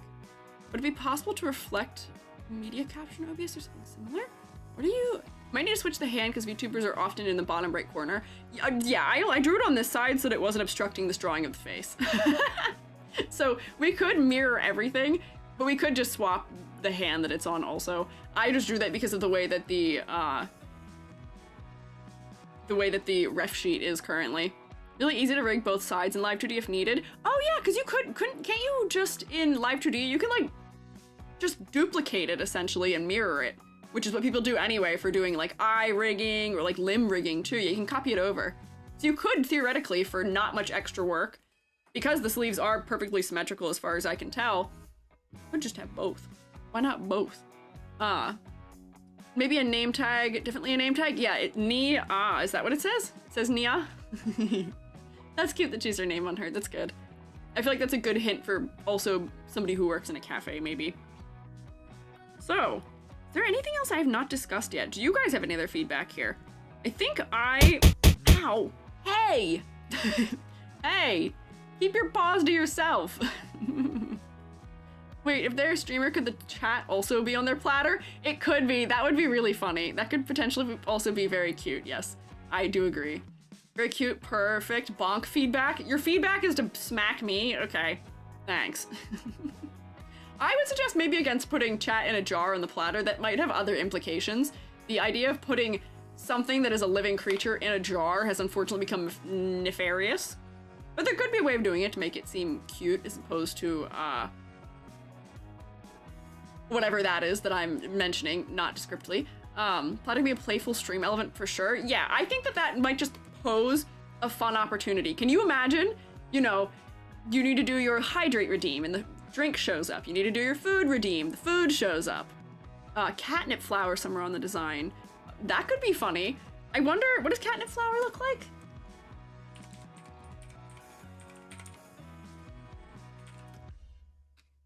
Oh, it's purple. So we already have purple in the design a little bit. That could be cute. We could add that to my little bundle of flowers I have up here. I didn't realize that's what catnip looks like as a flower. Catnip flowers look like a little bit like lobelia, which is surprising. But yeah, we could replicate that up here and have a little bit of catnip flowers in like one of the bundles around the head or on the skirt too, since purple's already within the color palette, which would be very cute. I agree. Isn't the one guy who's chat in a bird cage? That would be porcelain made, yep. Speaking of also potentially made, he does in fact have his chat in a cage. Mascot representing the chat on the platter. That could also be cute. It'd be like me holding Gary on a platter. I feel like I need a better way to represent Gary. He needs like a little stool to stand on so he's not just floating next to me as I move. He just needs to sit on a little stool while we're here and not move, maybe. Embroidery and the stitches, maybe that could be cute. The other thing I was thinking about is just like subtle detailing is a lot of the times things will look fancier or like more particular in their design if you add like specific trims to them. So like, what I'm talking about is like if this had some sort of trim that was like, I don't know. That's a cat. It's really small. It's very subtle. I might need to make it darker so you can see what I'm doing. There. But like just having little elements like trim that is specific can go a long ways towards making a design feel like it's just more fleshed out potentially. So if you're looking for other little elements of detail, add a cat reference to your trim, maybe add references to other things like your flowers maybe throughout, sort of like built into things. I don't know, just stuff of that capacity. Yeah. On a stool gets a spotlight when TTS is active. Oh, that would be funny for Gary. Where if he were to be like sort of dimmed out when it's not active, that would be cute. But yeah, I think generally that is the bulk of what my critiques here were. I see somebody also saying embroidery. Could you imagine if this had like, just like, oh. Hey, very quick question. Do you know if a fabric like this could hold an embossment? I guess we could embroider with like a light colored thread if not, but I love embossed fabrics. I feel like that has to be a heavier fabric though, and that's usually not what you use for like an apron. I don't know. Not asking just Ryuku either. Ryuku just tends to have the answer, but if any of the other shroommates have the answer to that, that could be helpful. High quality it might? Open lace embroidery. Maybe. What is that? Oh, I see Ryuku pondering. Embossment is just where you usually, I feel like it's done, I don't know how it's done for fabric, but for printmaking it's with pressure, where you are pressing the fabric into a shape. I feel like for fabric they're probably using starch to hold it in that shape maybe, or something of that capacity. But yeah, we could just have like lace on here or embroidery in a very light pattern that it feels sort of like floral in some way, because this is just a big shape. And this outfit is very ornate and very pretty. But if you were to have something that's just like this subtle, was there anything else on this layer? Did I draw any other things on this layer? Can I? Oh, I did. Oh, come on, EG. Cut. Paste. Multiply. Money add, then multiply. But you could have just like very subtle embroidery too on the dress for added detail. Here's our catnip flowers, right? Or, you know, leaves, or little things that relate to cat kind of stuff, or whatever you would like, but something in the form of like subtle embroidery or lace or something, but really like pushed back. Might just be like a nice little textural thing to add to this. This is a nice break for the eye, but I feel like it does maybe need just a little bit of detail to make it more particular. Not so skilled with that technique. Generally it's more chemical and heat based, so cottons don't do it well. Ah, okay. That's the information I wanted. So maybe, yeah, embroidery white on white would probably be better. Nice little white on white embroidery might be very cute. So those are just sort of like little things potentially, but let's do rubric. Feel like we're ready for rubric. Color palette. The teal and the red, mwah, beautiful, lovely color palette. Combining that with the brown hair. We see brown hair so infrequently on designs that I'm always so happy to see it. The color palette is lovely. Knackered Koala, thank you for following. Also, Hoshi, thank you for resubscribing. I'm sorry I'm 20 minutes late. Thank you, Hoshi. Welcome back for 13 months. Welcome to the Shroom State to Knackered, and also welcome back. Whoops, I'm a little too locked in maybe. Whoops. I feel like that's not a common problem to have for a Squiiji. Too locked in. How peculiar. We haven't had a jingle keys at me once today. Crazy. I'm making life easy for the mods. I see ladders. Don't worry, we'll do ladders. Cat's always making holes and see-through. The kimono would be cute. Oh, like little holes in it. I wonder if that wouldn't really fit the sort of clean aesthetic, but there could be like, if the holes in some of the lace elements were cat shaped, that might be cute also. How dare you miss my resub. No, I don't want to miss it. Don't worry, I never permanently miss it. I always see it eventually. Okay, silhouette. Needs a push. We were sort of tinkering out the idea of posing, pushing the hair off to one side. I think you need some, you're a little too symmetrical. For focal points also, your face is not especially focal. The dark color of your shoes, the pattern on the bottom of your kimono, and the red inside your sleeves are really making the lower half of your body more focal. But we were able to mostly solve that. So we can do that, we can do that. Violet embroidery, little cat shapes. Yeah, it'd be so cute. That could be a good idea. I could definitely see that working. For concept and motifs, I think that I am clearly able to tell that you are a cat, and you also didn't tell me what your profession is, but I think we were able to ascertain what your profession is very easily. Your personality seems like you are very grounded, and I did see when I was just making sure you're still an active VTuber that you do ASMR type content sometimes, so I feel like the persona that you have, as far as what you're conveying on stream, especially if you're doing ASMR, does fit well with sort of the more relaxed, cool colors that we have here. The browns are nice and warm and inviting, florals as well, so I think we are getting the right vibes from your concept. For clarity, I don't really think I had any problems either. I just pushed your sleeves back a little bit, but I think that's more so just a personal suggestion of just a little more contrast would help with readability, but it's not that bad. It's not to the point where I think that it is necessary. I feel like you're fine. I feel like that's nitpicky. So 2, 4, 6, 7, 8 out of 10. Whoops, but you're also in the thumbnail, so I thought you were cute. 9 out of 10. And don't worry, I will do a ladder test, but I wasn't really worried about it. I need to start by doing the ladder test, because otherwise I always have to turn all of these layers off to do it. I should just start with it from now on. I'll do that for the next one. We'll start with a ladder test, because I don't want you guys thinking I'm forgetting it. I just don't like turning all my layers off and on all the time. There you go. Diagonal, diagonal. Top of the sleeves is really big and bold because it's red. There's this thing, there's that, there's this, there's that. This, top of the shoulders, bottom of the chin, bangs, eyes, hair accessories, top of the head, top of the ears, and top of that. Thoughts? Do you want to climb this ladder, Shroommates? Would you be in the mood to climb this ladder? I feel like I'd get to here and then give up and then say maybe not, never mind. I don't know about this one, fellas. Maybe not. Thought the lace menu be cute. Don't remember what that technique is called. Sashiko could be what you're thinking about, but I don't know if that's lace particularly. That's embroidery for mending. Thank you for all the ladders. I do agree with you. 11 out of 10, would not climb. So I would say that's a passing grade. Let me turn on all the layers I had here once more. There we go. And round of applause for Nia. It is very cute. It is so endearing. This is a very welcoming cat. I would trust this cat to serve me beverages. Very cute.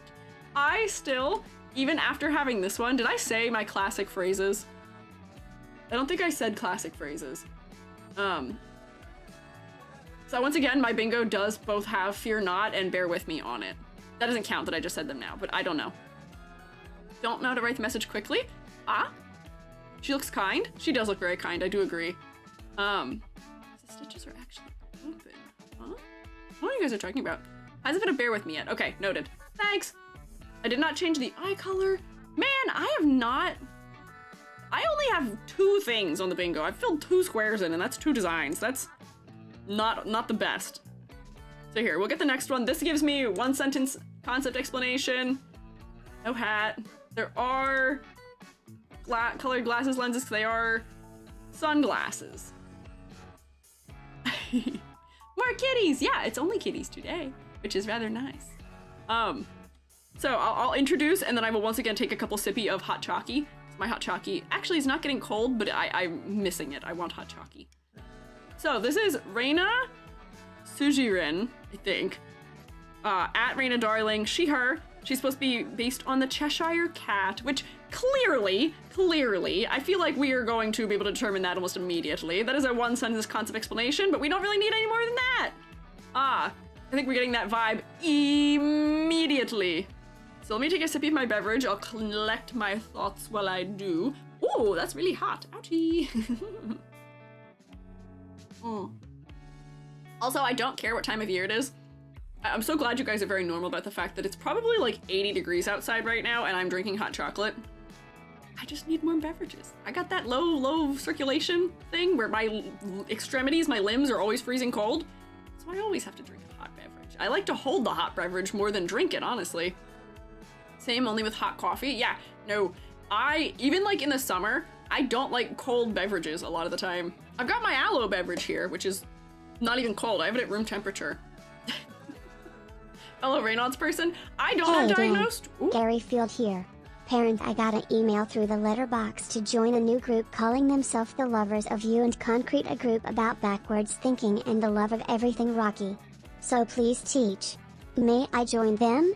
Gary, if you're trying to get me to sign something again, it's not happening. I don't give my signature out freely because they're going to graft it off of whatever that piece of paper is onto some other endorsement material, and I don't trust it. I also see the capital letters in that. L-U-C-T. Very clever. Very clever. I'll give you that one. Incredibly clever with the backwards thinking. So slick. You won't catch me with this one. You won't catch me missing out. It didn't go over my head this time. EG's too quick, too smart. Hee hee hee. No, Gary, you're not permitted. Also, finishing my sentence. No, I do not. I don't have diagnosed Raynaud's, but my sister does. So we just assume that I probably do too. My sister and I, Joby jokes that every time he speaks to one of the two of us, someone's like, now I've been diagnosed with this thing. I've been diagnosed with this other thing. Oh, that's great. I was also looking to get diagnosed with that thing. My sister and I are just constantly trading medical notes back and forth. Where she's like, hey, I'm being investigated for POTS right now. And I was like, yeah, I was investigated for POTS like 6 years ago, and the results were inconclusive because they wouldn't give me the tilt table test. She's like, oh yeah, they're gonna give me the tilt table test. And I was like, how did you do that? How did you get them to give it to you? Also, I feel like you shouldn't need it. I hate that. It's evil. But yeah, we are playing Diagnosis Bingo constantly. She has lucked out. We do have a couple things that we don't have in common, which is good, where like we've had a couple very things where it's like the worst of the end of the stuff that I got going on, she lucked out and doesn't have, and the worst of the end of stuff she has going on, I lucked out and don't have. But it's like, what happened? US healthcare something else? Yes, it is. I was not found guilty of having POTS. My twin and I have that too. Yeah, oh yeah, my fingies go blue. If I ever get in a swimming pool, my like whole fingers up to my knuckles and my like almost entire feet will turn purple or blue. My lips turn blue. Scary. Anyways, I didn't actually drink the hot chocolate. I was supposed to drink it. Oh dear. It's okay. Don't worry. It's not that bad. It's tolerable. I'm used to it. My hands really don't know what they're doing right now. Please hold it. You might not want to critique the first two designs because they are a minor. What do you... This design? First two. Rex, what do you mean? I might need a little elaboration on that. On what you mean by that. Because we are allowed to critique designs that are owned by minors, as we have done so before. YouTube profile says they're minor. That's technically okay. I mean, they are a little bit scantily clad, maybe, for somebody who is a minor, which would be a critique that I would levy, but I don't think there's inherently an issue otherwise with that. Yeah, it's just the server that's 18 plus, so that should still be okay. But thank you for the heads up, I do appreciate that, because that probably will also influence some of our critiques for it, which is that designing your persona with sex appeal in mind, if you are under the age of 18, is kind of a dangerous game to play, unfortunately. I would not recommend it, but I can't stop you from doing that. It is your own design. It might just be unsavory, and it might attract attention that you should not be receiving. Generally, people have asked me before about how I feel about minors in VTubing. I think it's fine in the indie scene as long as you are conducting yourself properly and with the understanding that VTubing does attract a lot of a very particular kind of viewer, especially if you are feminine.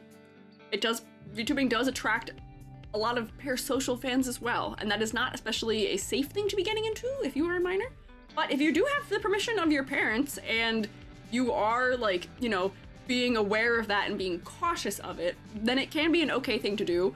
I, however, on the other hand, don't think it's a good idea to be a minor in a VTuber corporation. I know some VTubers debuted as minors in big corporations. I am not a fan of them having done that, because that is already setting them up for receiving the exact kind of fan and attention that is probably not safe or healthy for them to receive.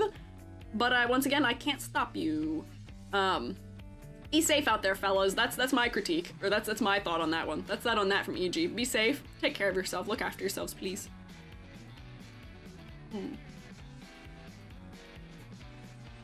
There we go. Hot Chucky. Hololive said they won't be doing it. Good. I'd be happy to hear they're not doing it anymore. Because I know for a fact that Hololive and Niji Sanji have both done it. So I'd be happy to hear if they're not going to do it. That's good. But anyways, we can look at this. Let's get started here. So Reina, you are definitely very clearly a Cheshire Cat. We can pick that up because not very often do we find the combo of purple stripes outside of Cheshire Cat. We also do sort of align the idea of being kind of like fluffy with the Cheshire Cat. Having pointed ears also helps. The stripes repeating in the socks, but also on the insides of the ears is also neat too. The color palette is very pared down. It's monochromatic, but there is a little bit of color undertone variety, so that keeps it from being too maybe stagnant. There's more pink purples happening in some of the stripes. A cooler purple also in the repetition there. Spot blacks. That's a bingo word. Do I have spot black on my bingo? I don't. Dang it. I wish I had spot blacks or heterochromia, because that would be really nice for this point, but I do not, unfortunately. But spot blacks, if you're not familiar, is when an area of a design is filled in with the line art color to some degree. And I think that's a very good use of spot black here in the center of the torso and for the shoes, because it is creating this much bigger, darker shape here, which does make the face more focal. I will say the legs are stealing some of the focal point to me still. So I might just do a classic EG move and sweeping gradient your legs. Hang on. Try again. Oh, is it selecting the pink? Oh, it is. Hang on. Wait. I do appreciate the looseness of the rendering style here, but it is making it hard to... Try that. There we go. Invert. And now I'll take like a cool color. And we'll airbrush this up the legs a little bit, so that way this sort of bright area isn't as intense. We're reducing the contrast in this area by doing this.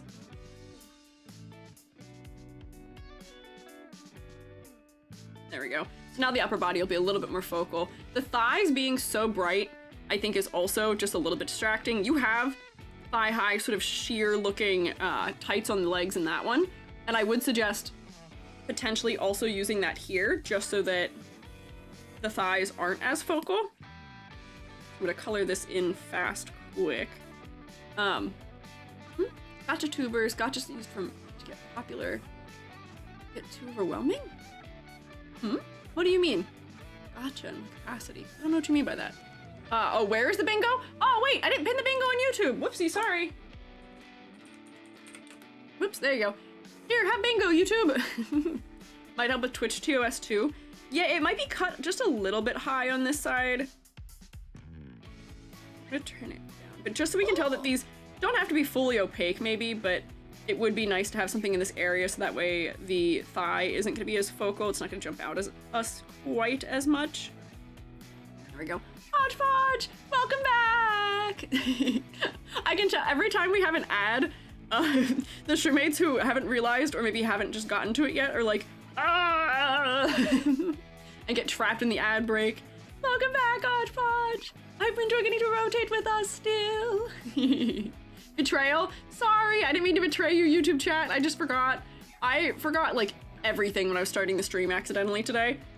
I didn't have bingo. I didn't have the Gamba happening.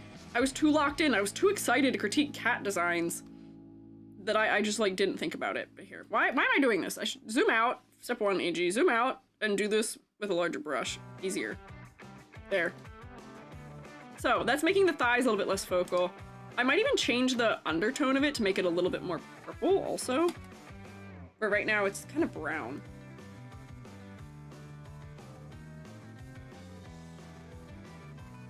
So that it fits in just a little bit better. Whoops, hang on.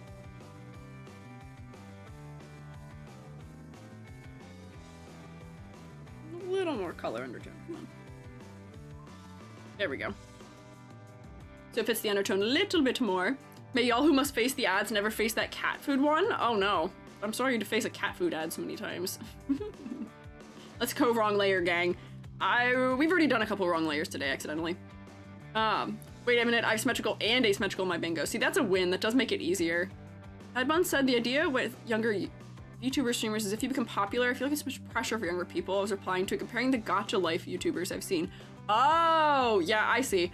I don't think it's particularly healthy to experience fame in your formative years. I feel like that is a corrupting force, like money. Where if you grow up wealthy or grow up famous, I feel like it significantly alters your perception of reality and your perception of people around you, and also your perception of yourself and your self-worth in a way that is probably not inherently very healthy. And it's something that we see a lot of child actors go through when they reach later ages. But yeah, so that is helping with the focal point. We've done 2 things to help with the focal point, to push it higher in the body. The other thing I would do, this is a classic EG gripe, gold eye. Gold eye isn't very contrasty right now. It is almost completely lost from a distance, unfortunately. And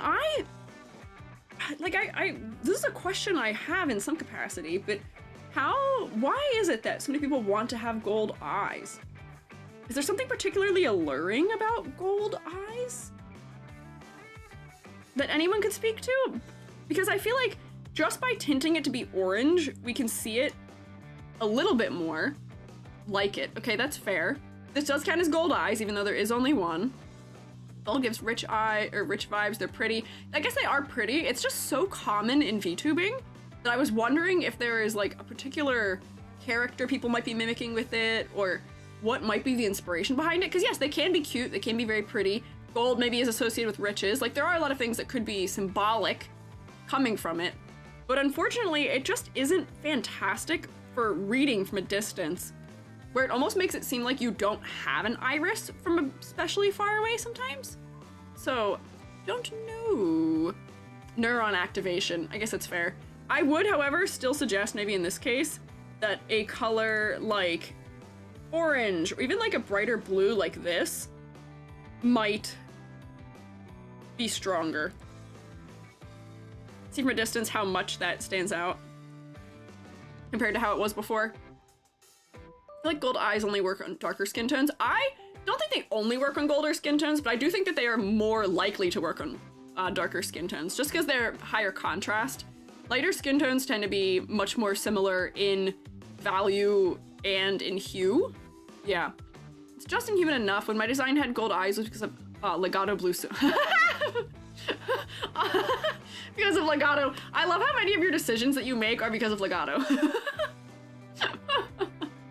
But like, honestly, I still feel like the only reason his eyes work being gold is because they so often put a shadow over the upper part of his face, so then his eyes kind of shine through it. So like, if you are gonna go for gold eyes, if you do the sort of yandere thing, let me just do it here quick. So I guess that could be a solution also. Hang on, I'll get rid of this for a second. I'm only doing it this intense so that way I can blur it out and I can see what I'm doing. Bear with me. This looks concerning right now, I promise. Hang on, just wait. Blend. Blend, there. Normal, multiply. Like that. So if we had the sort of like yandere shadow, they're sort of perpetually around the eyes, that does make the eye pop a lot more when it is still yellow. Its render could help gold eye stick out a bit more, darken the sclera. That's also true. If the sclera had darker shading, that would help similarly to how this is helping. But I would, yeah, definitely push one direction or the other. This might be fun for a Cheshire Cat, because a Cheshire Cat is already sort of ambivalent? Is that the word I want? The Cheshire Cat is not especially helpful, but is still kind of helpful. Like, he's not really trying to help, really, but he does provide some help. Yeah, I guess ambivalent does work. And this might push just a little bit more into the evil end of that, because we already have sharp teeth. True neutral. Yeah, maybe he is true neutral. I also tend to also think of the Cheshire Cat in the language of Alice Madness also, where he is much more scrunkly, and he is still kind of helpful, but still much more horrific, I would say. A little bit more villain leaning, at least in the visual design. So for this design, I would either say change the eye color or do something to darken around the idea, or around the eye area, so that way we can get that contrast. Even if it's, you know, might not even need all of that. Give me a little smoky eye makeup, maybe? I don't know. Let's see. Would a smoky eye be enough to give us the contrast we need here? Potentially. I'm gonna blur that out.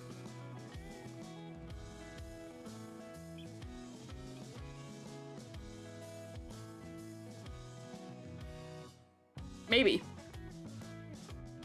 Maybe a smoky eye will help a little bit. But something of that capacity, just increase the contrast around the eye if you want to keep it gold.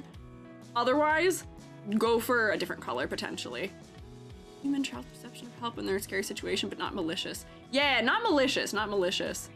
If you like Alice Madness Returns, the PDF of Design Bible for Alice Asylum is up on Internet Archive. I didn't know that. That'd be interesting to see. I loved that game when I was in, like, middle school. I cosplayed as... Let me against this cosplay. I went as her for Halloween when I was a middle schooler. Coat could be lighter color and undertone that helps it pop more. I agree also. I was going to get to that, but I do think this needs to be a little bit brighter. It is low contrast against the bodysuit. Let me just see if I could... I just do a little add glow. And add this on top. It's gonna be really extreme right now. Just wait. It won't be as extreme. We'll turn it down.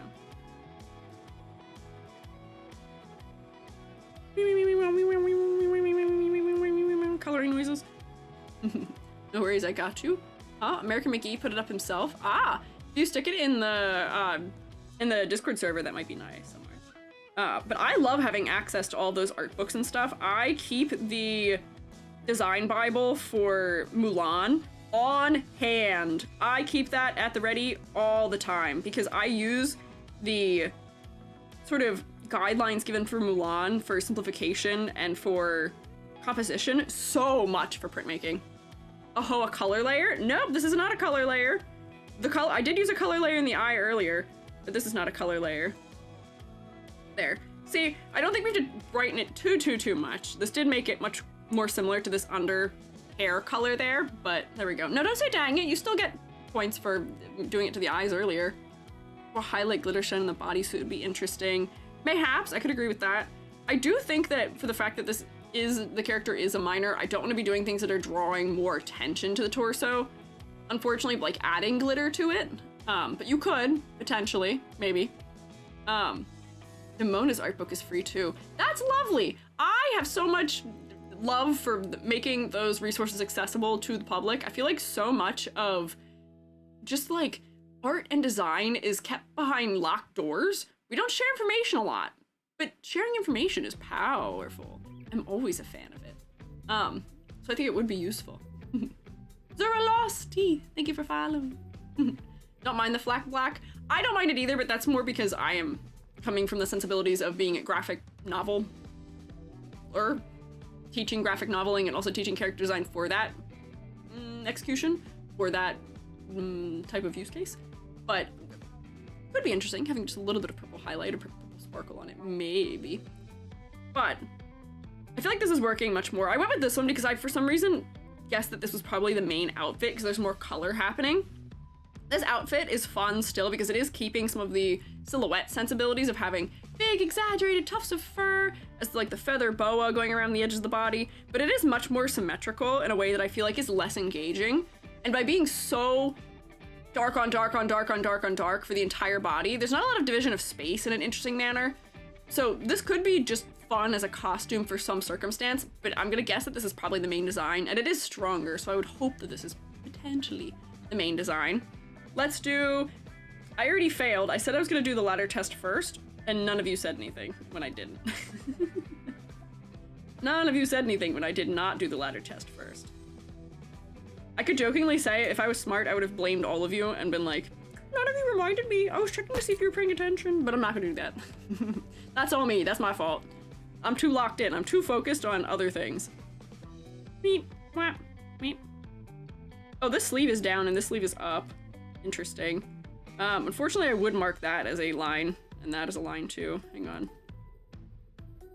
Neck, chin, smile, eyes, and the hairline, bottom of the ears, top of the head, top of the ears. There's a hoge! Wait, I didn't check that off of my bingo. There is a hoge. There we go. Les Miserables. Les Miserables. Thank you for following. I had to toggle to put the coat on to be more modest, in case their audience gets odd. Yeah, having a toggle that buttons this up might be a good schmoove, potentially. Black lipstick would be good look in this design, or the black top, pink bottom lip. Oh, that could be interesting too. This for the latter, I would say does pass. Oh, wait, this is multicolored hair too. Hang on, wait.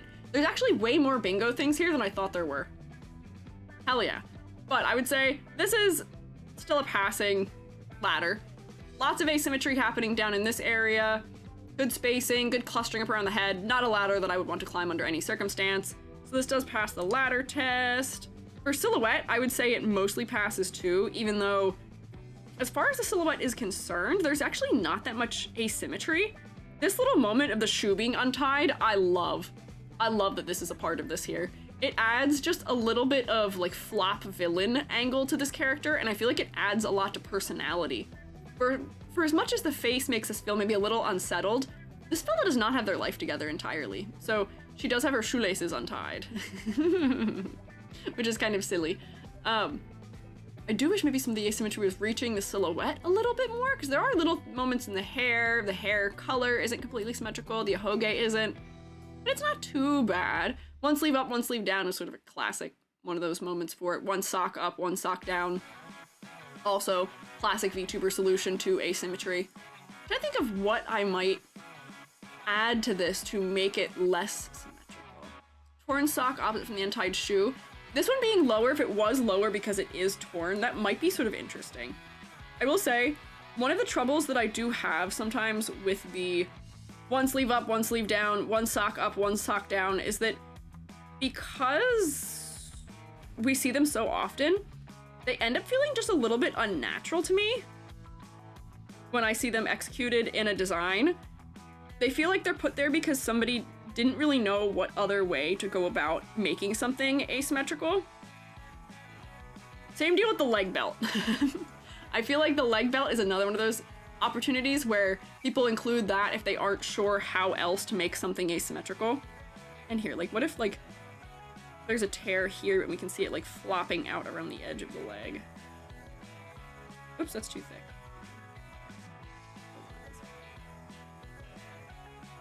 Where it just doesn't feel as natural sometimes when that's done. The fur coat could be asymmetrical. Yeah, I will say this is probably drawn with a symmetry modifier on. If you were to just draw the fur asymmetrically and not use the symmetry modifier for it, then that would probably help add a little bit of natural asymmetry too. And then the hair doesn't look like it was drawn with a symmetry modifier, but it still looks completely symmetrical. So I might suggest making it so that it's not completely symmetrical. Have some pieces that are more downturned, pieces that are more upturned.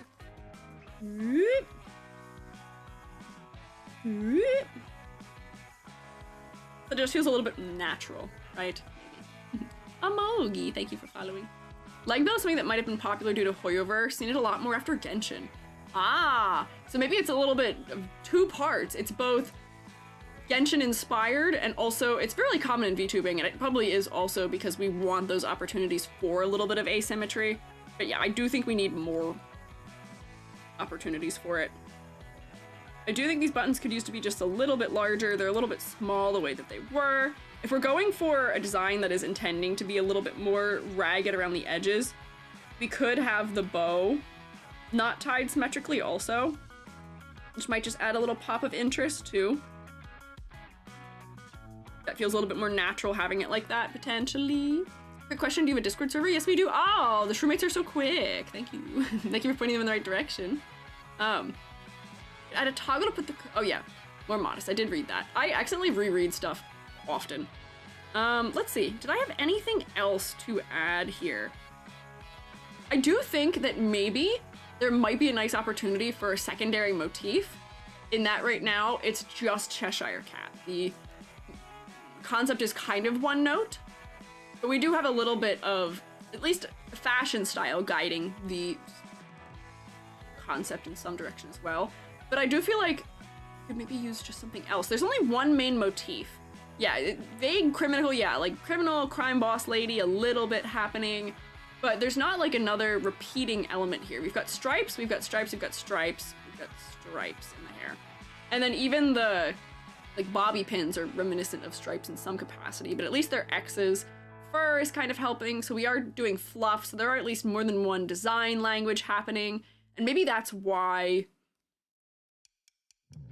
we don't need it sort of in a dire manner. But I would say if you're looking for some way to take this design the extra mile, I would say to incorporate maybe something else. Wait for the belt to look like a toothy smile. Ah, if we were to replicate the triangles more throughout, that might be nice. You're right. The smile is very toothy and sharp. The ears are very pointy and sharp. Could have the belt around the thigh. Even if it had just like a sharper trim on it, that might be an interesting way to make the accessories a little bit more specific. Yeah, I agree. And then maybe it could like flare out at the side too. But yeah, even if it's just, I guess, finding those opportunities for more of the sharp elements. Surreal elements would be cool. How Alice's story is surreal, I agree. That could be interesting. I wonder what you could add to make this feel surreal in a way that wouldn't feel too overwhelming. Belt buckle could be a cat head. That's true. This bell is also kind of non-specific. I'm just putting ears on it, but there could be some other Alice in Wonderland-esque references we could make throughout this design. I, unfortunately, haven't watched Alice in Wonderland in probably, oh boy, like 10 years. So I don't have any off the top of my head. But that might be something to do, to just add more of them. I know that the Cheshire Cat smokes, but I don't know if that's particularly the angle to go as. Talk with a bunch of hats. That could be a good classic thing. Yeah, teacups. Roses, I know, are a common motif in Alice in Wonderland. The potions they drink, but a lot of that seems like drug references in a way that might be not fantastic. Silver gold triangles like the study belts from Hot Topic. Oh, yeah. I know what you're talking about there. Playing cards. Oh wait, you're right, the caterpillar smoke. Sorry, you're right, you're sorry. Or you're sorry. I'm sorry. You should be sorry. I'm kidding. But yeah, the caterpillar smokes, actually. But we can pull things from other characters in. I see the fur could be burnt. Yeah, there could be a number of elements that could come in from other parts of the story. Yeah, Cheshire Cat just becomes invisible. That's all it is. So we could play with other elements becoming invisible. Oh, that could be interesting if certain parts of it were like, hang on. The airbrush stuff where it feels like parts of it are sort of like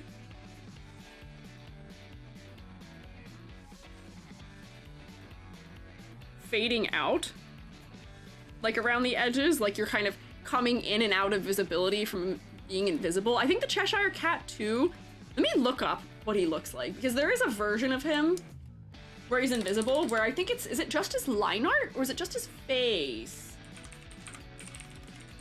Clearly I have not looked at the Cheshire Cat much recently.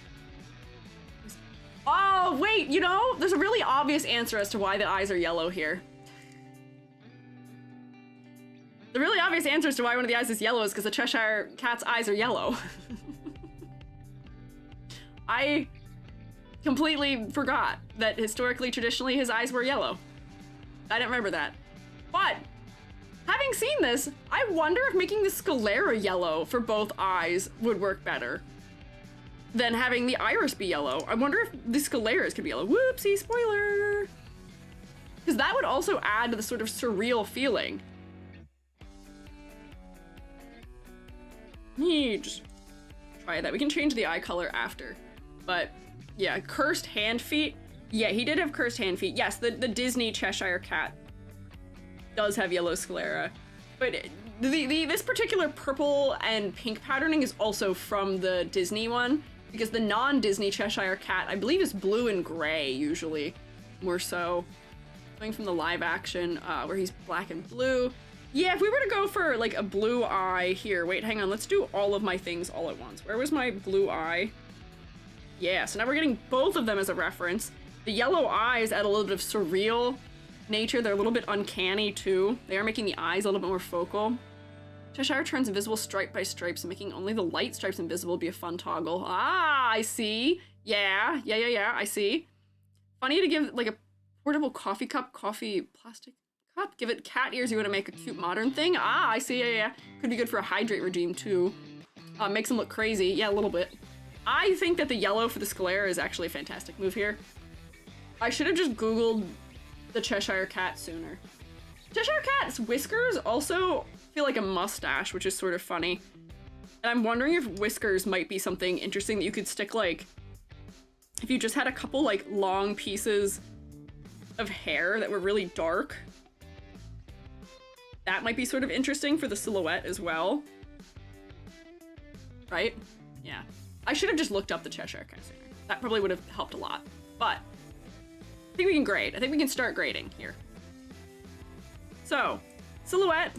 I wish that more of the asymmetry was reaching the silhouette, but honestly, the short haircut is very cute. The ears, there's a lot of things that I think are doing enough to make you distinct, where we just need to push you just like the little bit of an extra mile here with adding like the little whiskers that I had suggested, or having that little bit of transparency coming from being a Cheshire Cat where he's fading in and out. Might be nice. For color palette, I think that, whoops, most of the critiques I would have for color palette are more in the area of focal point with nothing to push the legs back, and then also in clarity for this, but I might take off the point for the jacket in color palette. For complexity versus clarity, I think we were yearning for a little bit more specificity and just a little bit more detail, which is why I was adding more little torn up bits to your sock, to your ribbon, adding some kind of trim to your little belt on your leg so it feels more specific. We just want a little more of that potentially. For focal point, it was the legs. especially where the thighs were really bright. So do consider maybe semi-transparent sheer fabric on the upper thigh area. And then concept and motifs. I feel like we can push the Cheshire angle a little bit further.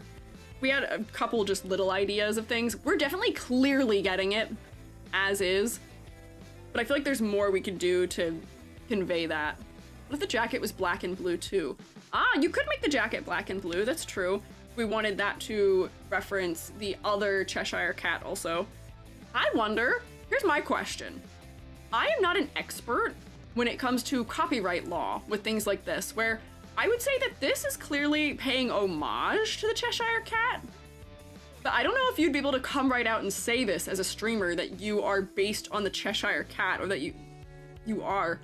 Like, I feel like this is distinct and different enough that it would potentially be okay.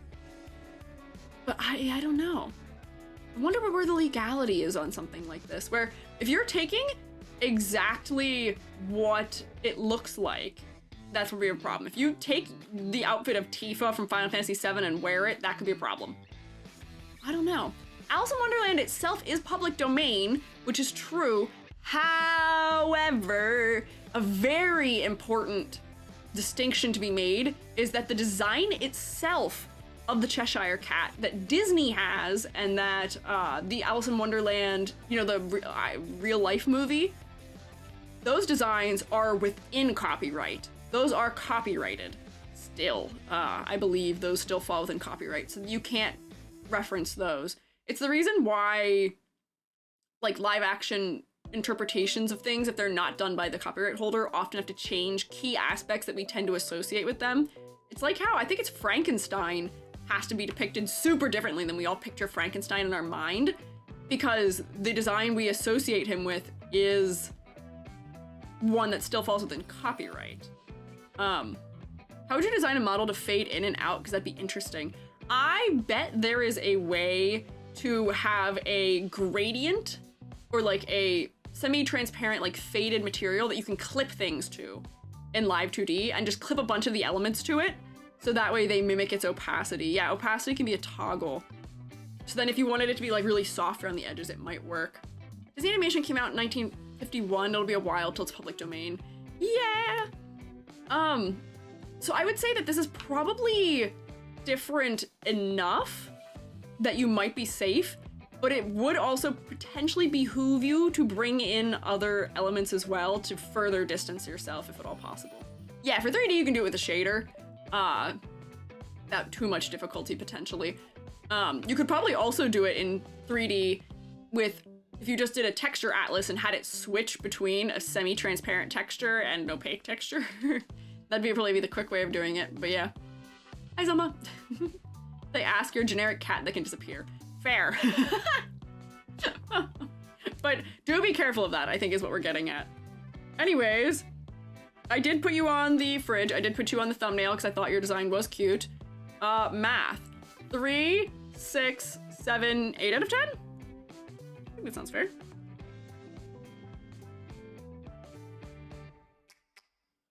Yay! Just like purple. Yeah, I'm just a cat who happens to like purple. Live suggestion. Oh, do you have a suggestion, Corey? Let me see. Live suggestion. Twisted Wonderland series. Apparently the Cheshire Cat. Yeah, but Twisted Wonderland is owned by Disney. Also, kind of importantly, they own Twisted Wonderland, I believe. They license it, something like that. So therefore, they're allowed to have it be directly the Cheshire Cat and make it look just like their own Cheshire Cat. They're referencing their own property, theoretically. Billy has some strong feelings about the Twisted Wonderland designs, and I forgot I was gonna put them on this poll, but we didn't. When we get closer to that anime releasing, potentially we'll talk about them, because I have mixed feelings about some of their designs. Also, I feel like they don't lean hard enough into it.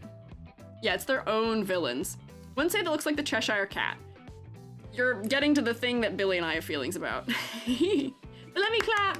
Good work, Raina. Do be careful, or Renya, do be careful with the way that you are marketing yourself. Please, I beg of you. Don't put yourself in harm's way. But the design itself is cute, so good work. So, let's see. Where to next? I think we have the third fella from the thumbnail. Yeah. There we go. Third fella from the thumbnail. Mika, she, they, he. Let me take another sippy of hot chocolate. I'm trying to be better about drinking my beverages while I'm streaming, because I've gotten a little too lax about it, which is not great for my throat, maybe. Side note, the original Lewis Carroll Alice in Wonderland is public domain, but that doesn't apply to specific designs used in the Disney movie. Yeah, that's sort of what we were getting at, which is that you can create a Cheshire Cat-based design. You just can't do it in a way that is too obviously influenced by Disney's or by any of the other ones who hold copyright over a particular design. Yeah. 4 designs over 2 hours in. Right, look at me, locked in. We haven't had a single instance of keys today. Are you proud of me, Shoemates? Are you proud of me? Tell me you're proud of me. Feed my ego while I take a sip of my beverage.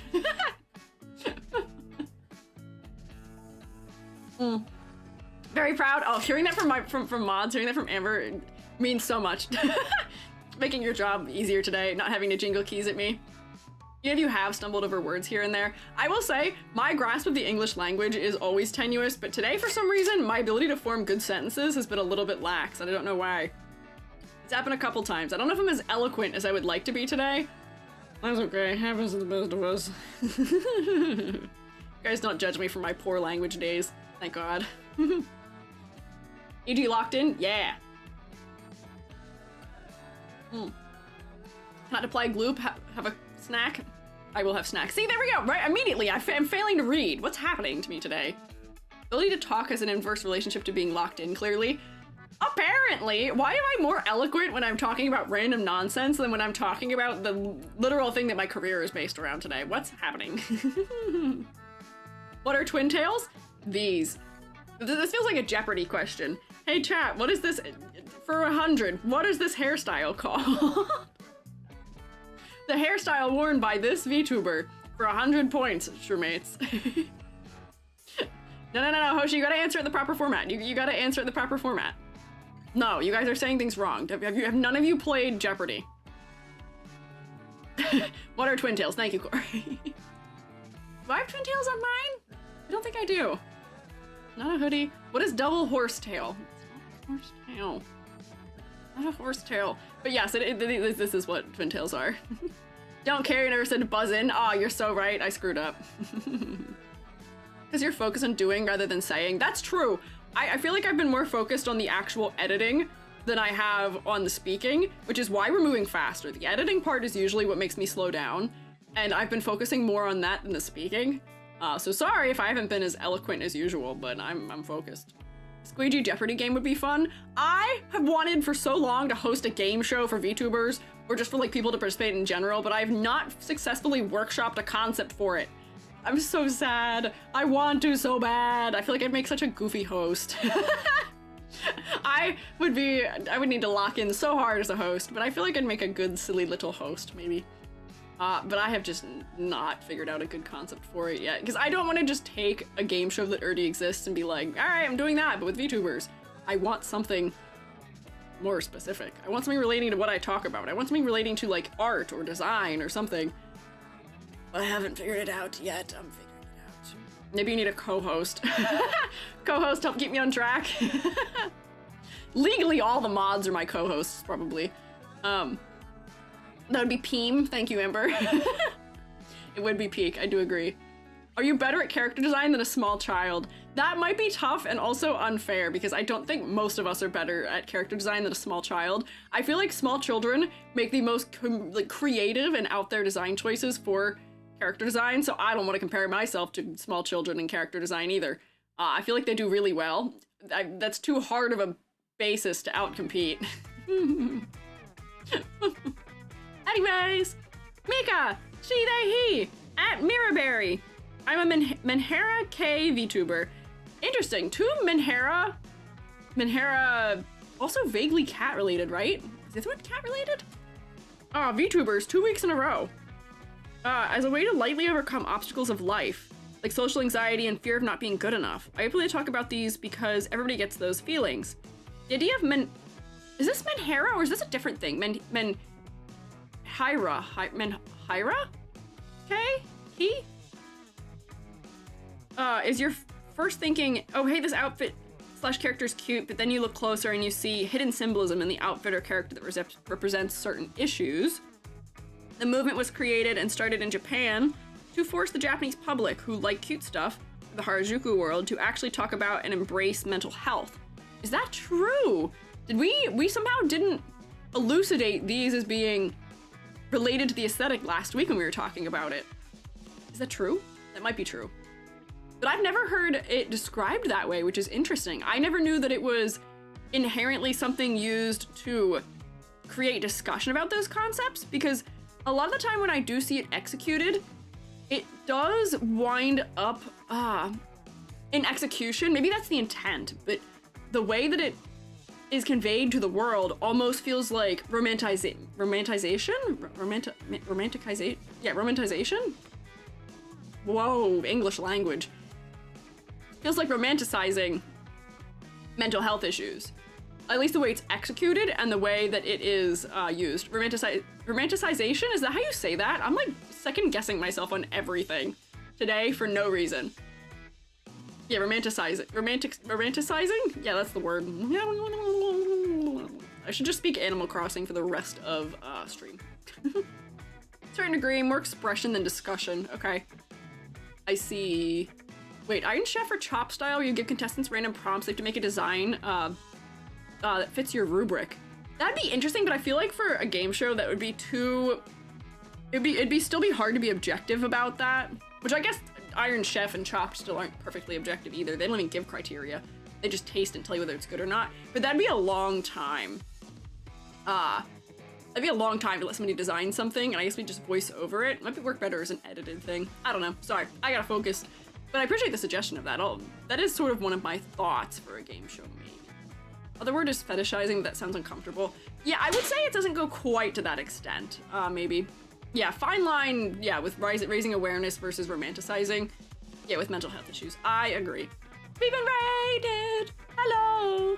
Welcome in, Purple Rose! Hi there! How was your stream? What were you up to? I'm Squiiji, freelance artist Fungi. I'm also an art educator. Today we are critiquing cat-themed VTuber designs. We have just started to look at Mika here, who is...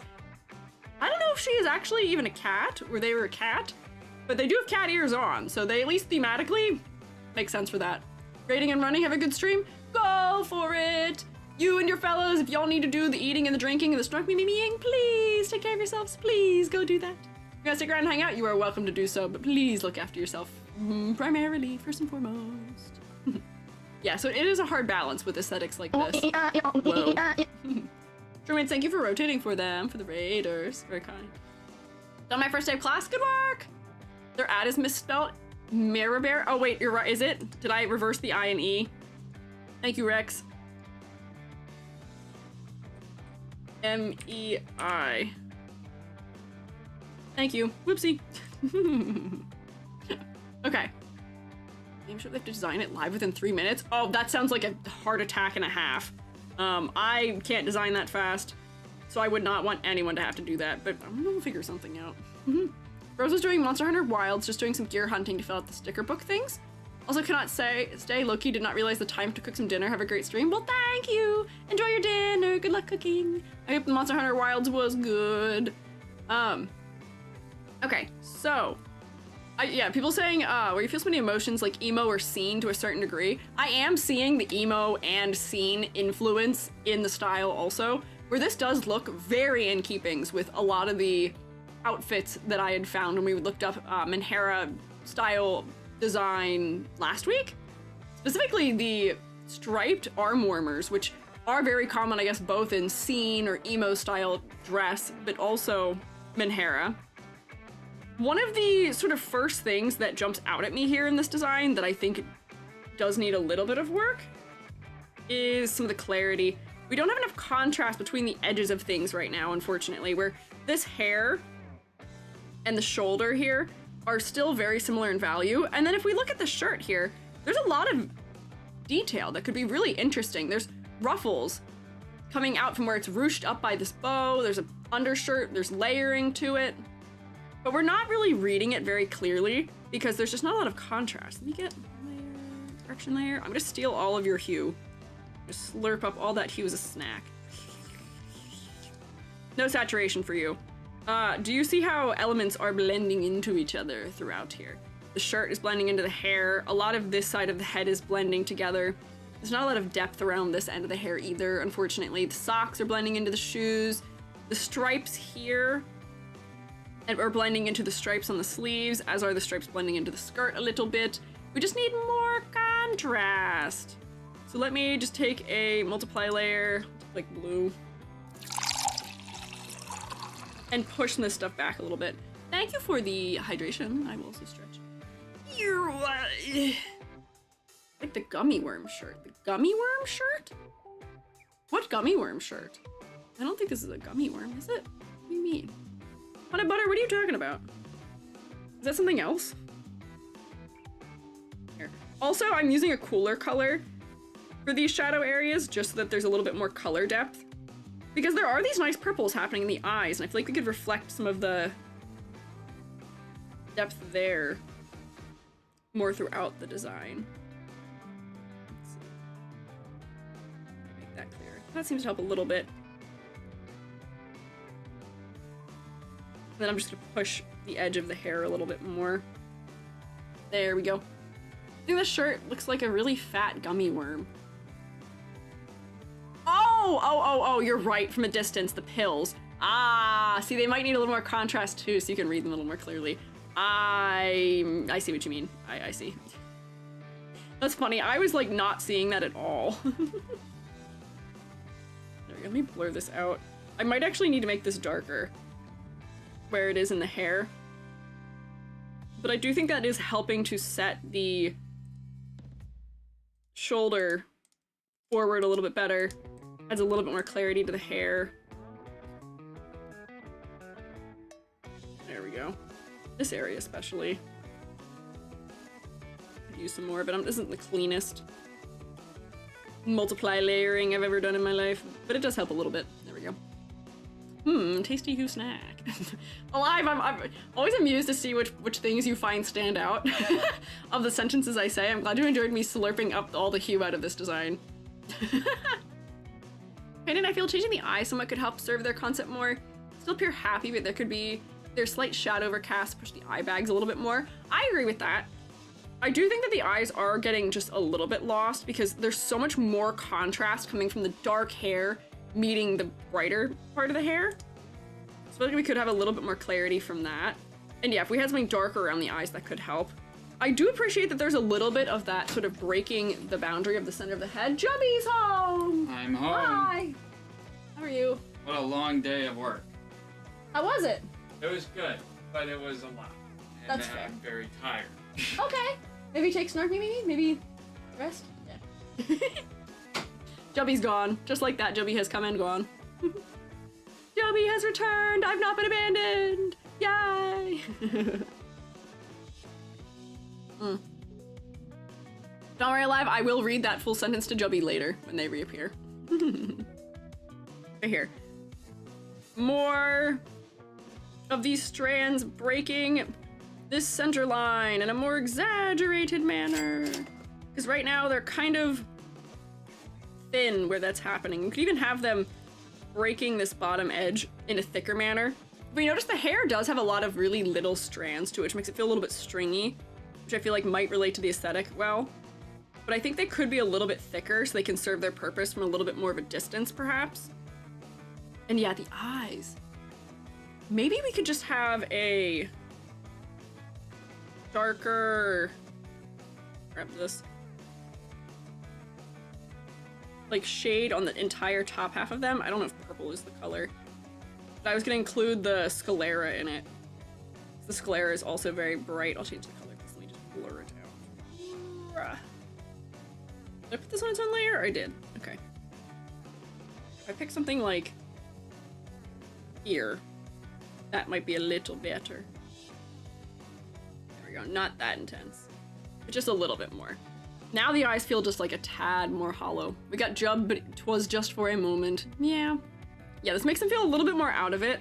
We could also give them eye bags. I feel like that also is something that relates to this subgenre of fashion, potentially. But we could go either way. This we did say needed a little more clarity, so let me grab that color so I can just put shading on the shirt so we can tell that this isn't a gummy worm. And then the pills could maybe be used to be shaded like they are pills. I feel like this kind of pill is very reflective in a specular way, where they might not look as much like a gummy worm if they seem like they have more specularity to them. Gummy worms are very crystally in their texture, where pill isn't so much. Sorry to repeat message, but when doing these theme designs, do you look through the form by order or just at random?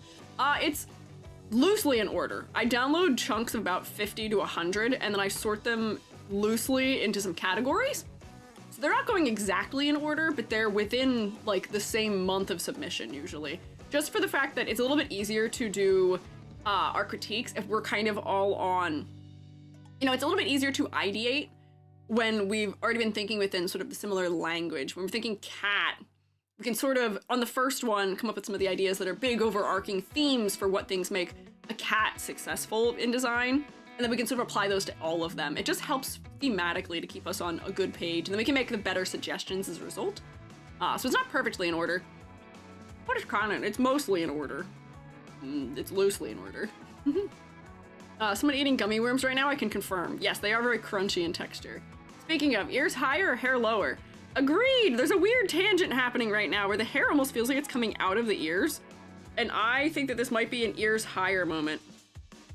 You could make the ears lower if we're trying to go for like droopy and like things are kind of like, you know, we're going through it a little bit. But it seems like this person wants more of the positive spin on Menhera types of designs. So I might just move the ears up. So that way they're adding more to the silhouette and then it doesn't feel like the hair is coming out from inside of them. If I put the ears up here, there's a clear division line. That could help. Also, they don't have to be symmetrical either. We could make the ears asymmetrical, where one is much higher than the other. I'm gonna move both up a little bit.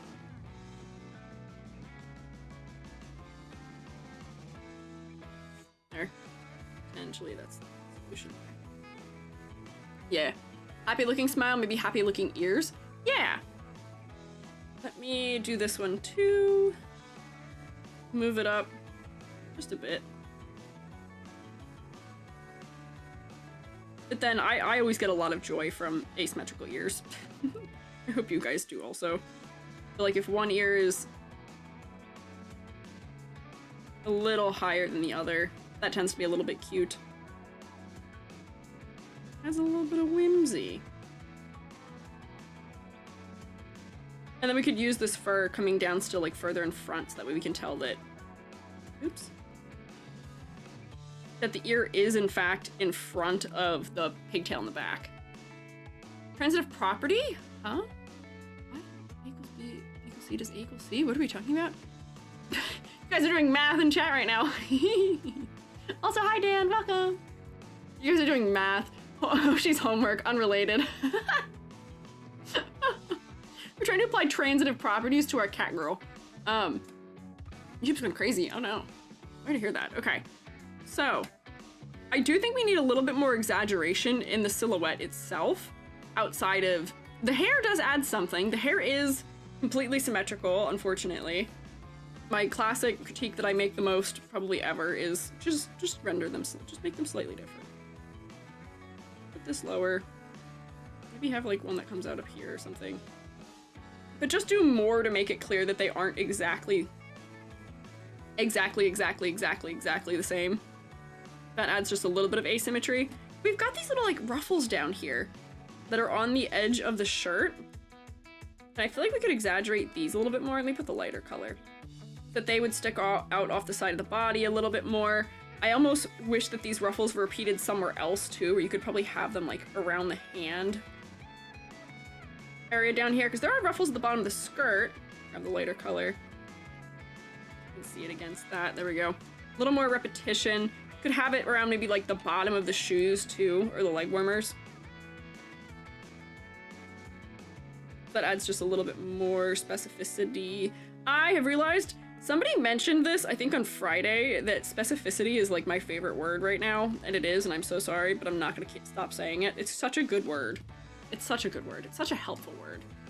Such a descriptive word.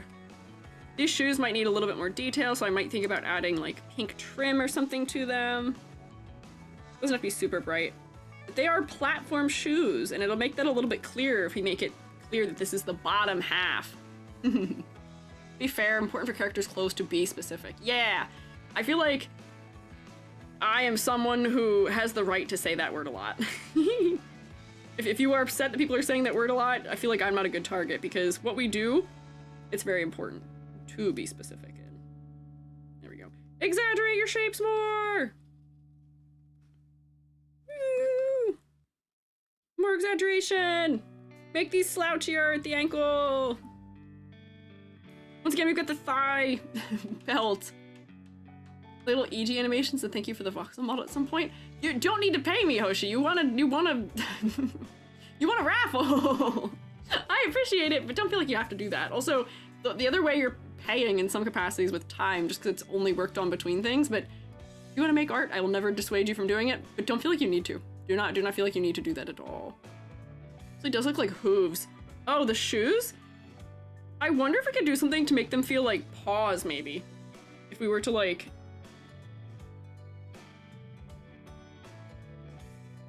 I feel like a paw. It's weird to have a little bit of cat motif from the ears. But if these were paws... Do bigger shoes, those edgy ones. We could make them even chunkier if we want. That tends to be something I am favorable towards. Making shoes bigger. No, it's free, but I want to thank you. I appreciate it. That's very kind if you want to. Yam is the same with bespoke. Yam didn't say bespoke. Alright, actually no, Yam did say a lot of bespoke. Actually, on Friday she said bespoke. Yam previously was saying a lot of... What was it, bespoke? She had another word she was saying a lot of too at one point. Bear with me, here's mine. Also fear not, and also specificity. Yeah, bespoke mikus. What other words do I say a lot? Do you guys accidentally pick up the words I say and start saying them? Because I do that with people from time to time. I pick up words from other streamers. I used to say a lot of words because of Vinesauce. Particular ways. I think of what other things to modify here. I almost... With pigtails, I always wonder if there's an opportunity just to even go, like, bigger and crazier and more exaggerated. Where we could get more out of the silhouette here if we flared these out to the side more. It's just be a loose shape. And then we could cut them away from the body a little bit in this area. So that way, you know, they're flaring out, but then we're getting the silhouette of the sleeves a little bit more. And then we get a little bit better clarity. To, like, reshape them a good deal. Doesn't have to go all the way around it, but like... Maybe? Potentially? Bigger? Yeah. Looks like wings. Ah.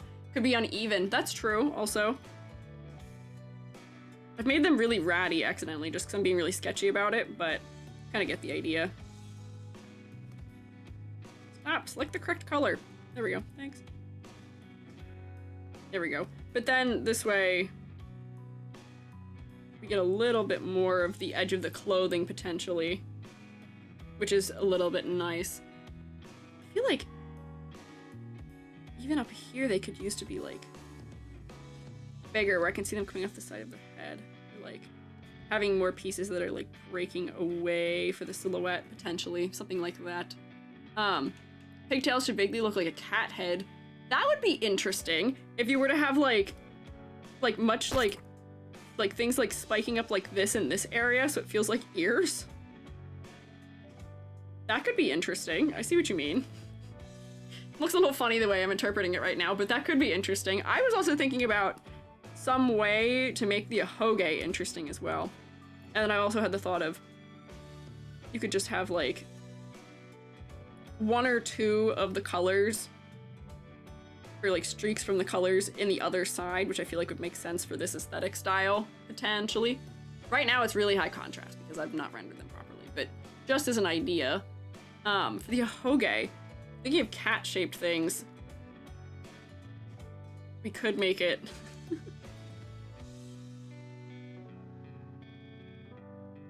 That's not really what a cat head looks like, but we could make it...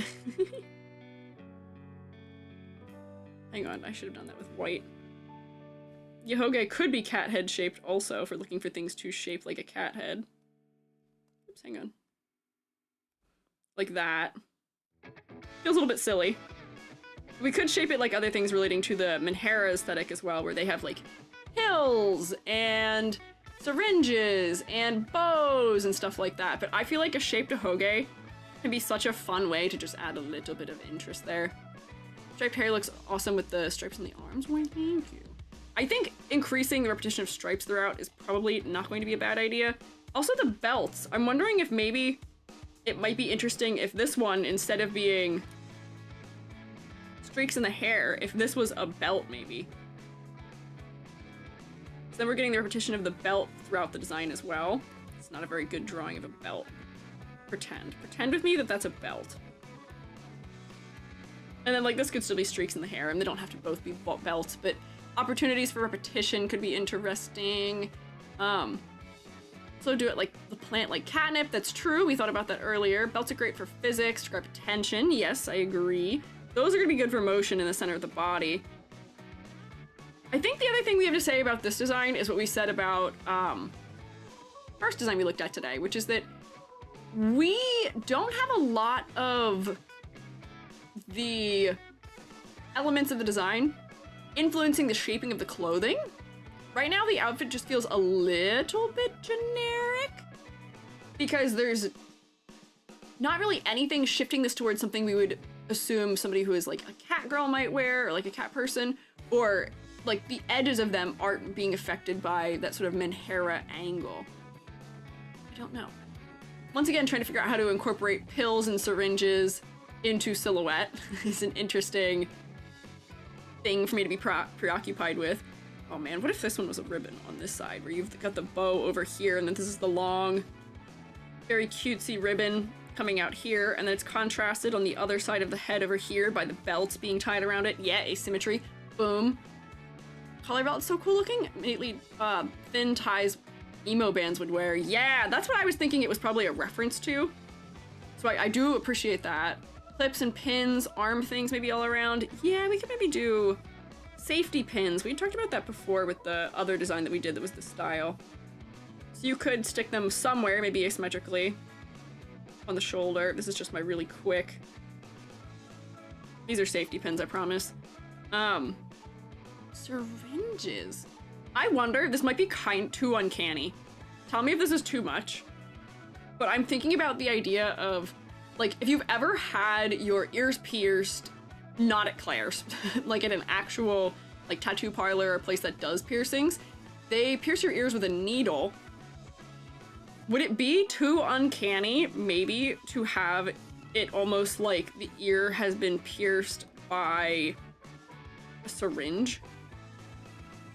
Where, like, we can see on the front side, here's, like, a comedy needle. Like, not actually a real-looking needle, but a comedy needle. I'm just reusing this one because it's already here, but... And then you have, like, either, like, just, like, the sharps cap part of it, or you could have, like, the whole syringe going through the ear. Like, that might be an interesting way of incorporating them into the design, where it feels like it's almost like a cartoony reflection of it. I realize I should put it in this direction because it'd be heavy. You know what I mean? Like, that might be sort of interesting for an earring. Today with the small campy ideas. Sorry, I'm campy. I love things that are campy. That's just the way that I am. You can't stop me. And also we looked at Date Everything for so long that I'm like, I want more of that. But you could have something like that. You could have the safety pin going through the ear again. We saw that earlier today. But I'm just trying to think of what ways we can incorporate this stuff more into the silhouette. It's a part of me that also wants this to be, like, maybe just a little bit more threadbare for, like, the punk aesthetic. Where, you know how when shirts get old, sometimes they get this sort of, like, circular, like, rounded tears in them? Like, that might be kind of interesting, and then those little, like, oval-like tears are reminiscent of the shape of a pill. That'd be an obvious one, hard to read. Strips of pods that contain a bunch of pills for each day of the week sticking out a pocket or something. Oh, like the little, like, packet thing? I wonder if you could just do that with texture somewhere, with, like, buttons. If there was, like... Oh, let me see if I can figure out how to do this, but, like... Thinking about if there was, like, a pocket or something designed like that on here, where you can see that it's got, like, rows of something on it where I'm thinking about like my Advil cold and sinus, which is like this. And they're long. Could make them still half blue and half pink if that helps with making them read properly, but then if you like perforate it or something. I've just sort of stuck it here randomly, but there might be better places of putting it. So you can see that like you could like rip these apart for medication, or like you're talking about like even like the birth control type packets where it's like 30 little pills all in one thing. Hairs, threads poking out of the arm sleeves.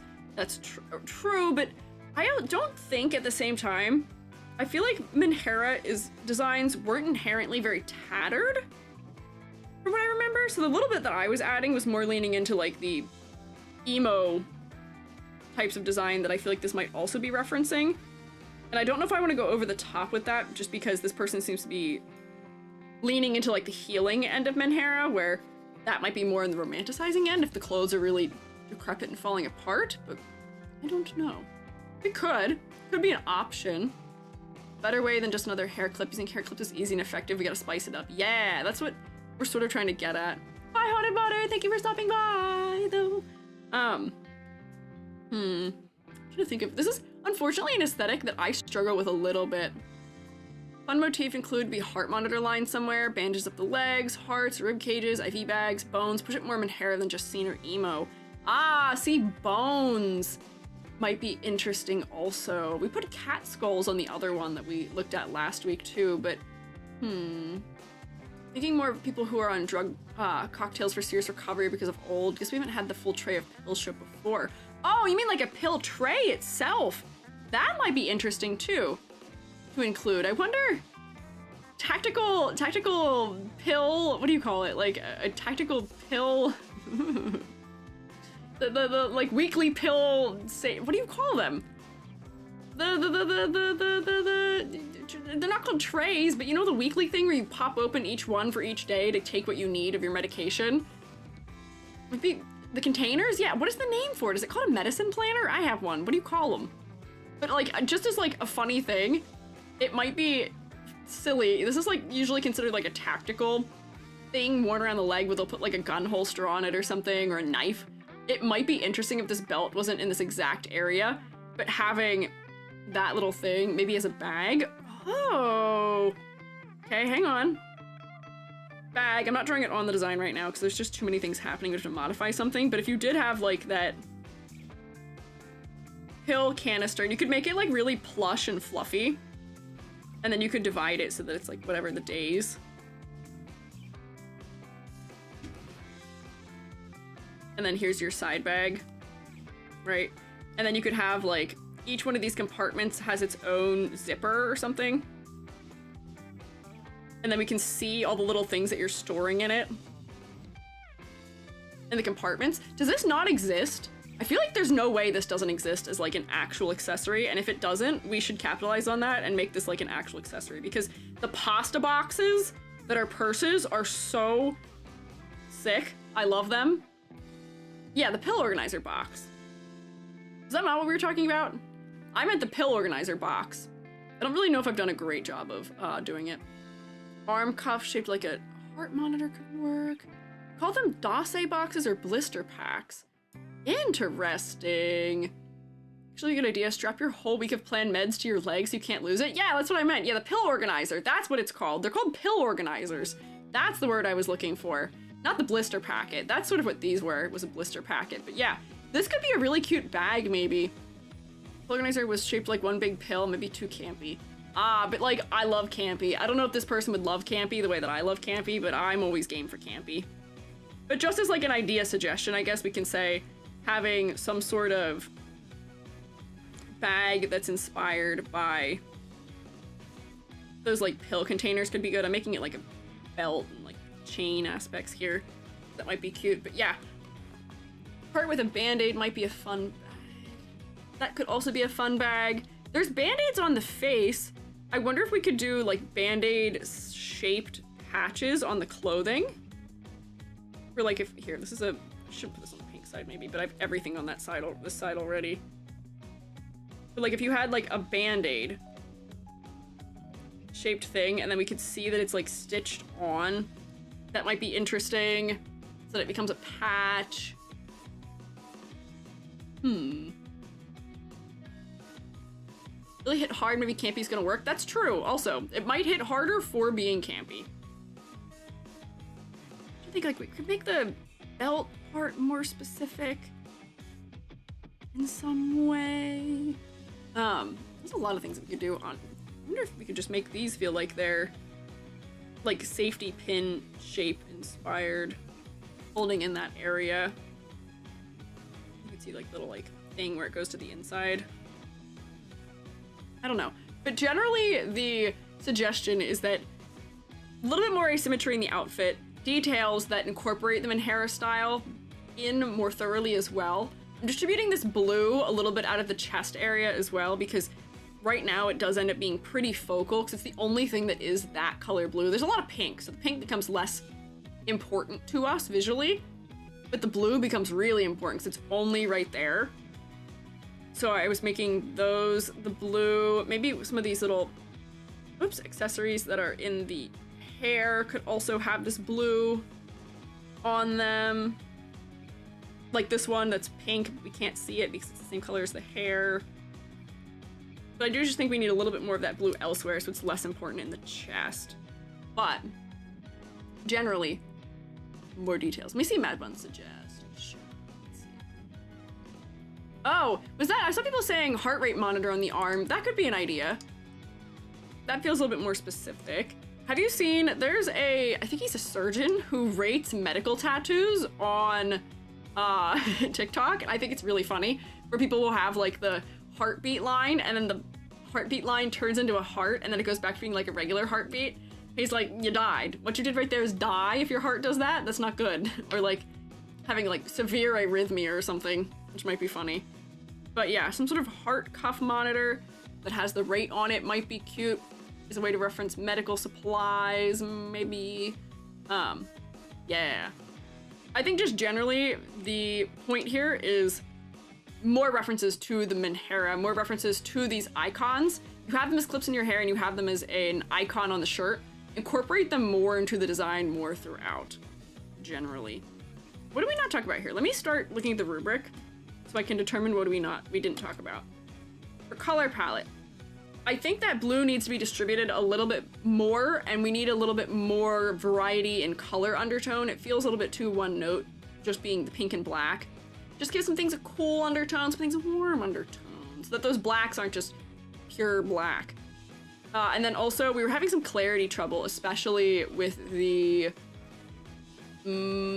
hair against the sleeves, and then also with parts of the shirt. There's just not enough contrast in a bunch of places.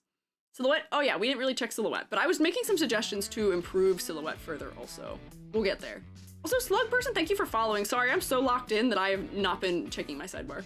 I apologize. But thank you for subscribing. I appreciate it. We do like slugs here. Oh, we didn't ladder. I keep saying I'm gonna do ladder first and then not doing it. We'll do ladder first for the next one for sure, for real this time.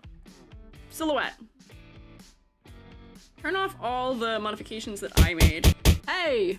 Okay, you can bonk me, it's fine. I just said I was locked out and also that I didn't do the thing I said I was going to do. So you can bonk me all out this time. Here. Where's the line tool? Hello? Oh, there we go. That's a ladder test. Silhouette first, actually. If I select color gamut, give me like... No! 5? No! 1.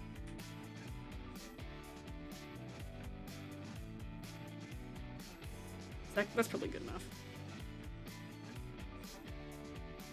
Let's see, was that a good enough selection? Yeah, the ears for some reason were not contained in the selection. Oh, it's because they're on top of it. There we go. That's the silhouette currently. Unfortunately, I feel like in VTubing, pigtails are not uncommon, cat ears are not uncommon. The only thing that really makes you feel a little bit more specific here is little bits of hair on the side of your head and your single belt. Your shoes maybe help a little bit as well, but I definitely think we need more distinction in your silhouette, which we did add through some of our edits. Let me do a ladder test also. Let's see. I don't think that's really that much of a trouble here, but we'll just check just to see.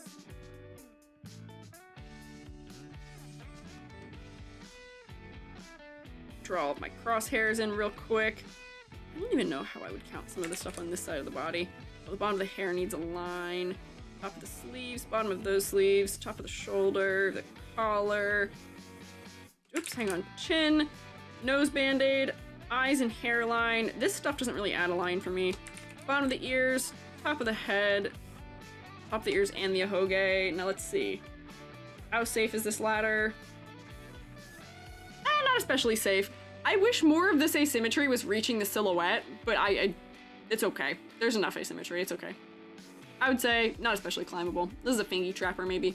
Lots of little teeny tiny gaps. There's not really that much of a cluster around the head. It seems like there's a lot of clustering in the center of the body, which is also maybe why the focal point ends up being closer to the chest. But it's not too bad. I would say it's asymmetrical enough. Does insert more Menhera elements count as fashion research? Potentially. Potentially, I would say so, yeah. Adding blue as an accent to the shadows, possibly, unless I'm missing it already there. Oh, accent to the shoes, not shadows. Could add accent of blue to the shoes, but then unfortunately I feel like that would also direct our eye down more, which is the opposite of what we're trying to do. We're trying to bring the eye up because we're looking at the chest a little bit too much. My edits make this look kind of crazy right now because it's not super cleanly applied, but the idea is there. So for silhouette, you aren't completely identifiable by your silhouette alone, but you do have some asymmetry in your ladder passes, so we'll put you right there. Complexity versus clarity. There are clarity troubles, but it's mostly coming from color, but we do want more detail. So I'll put it there.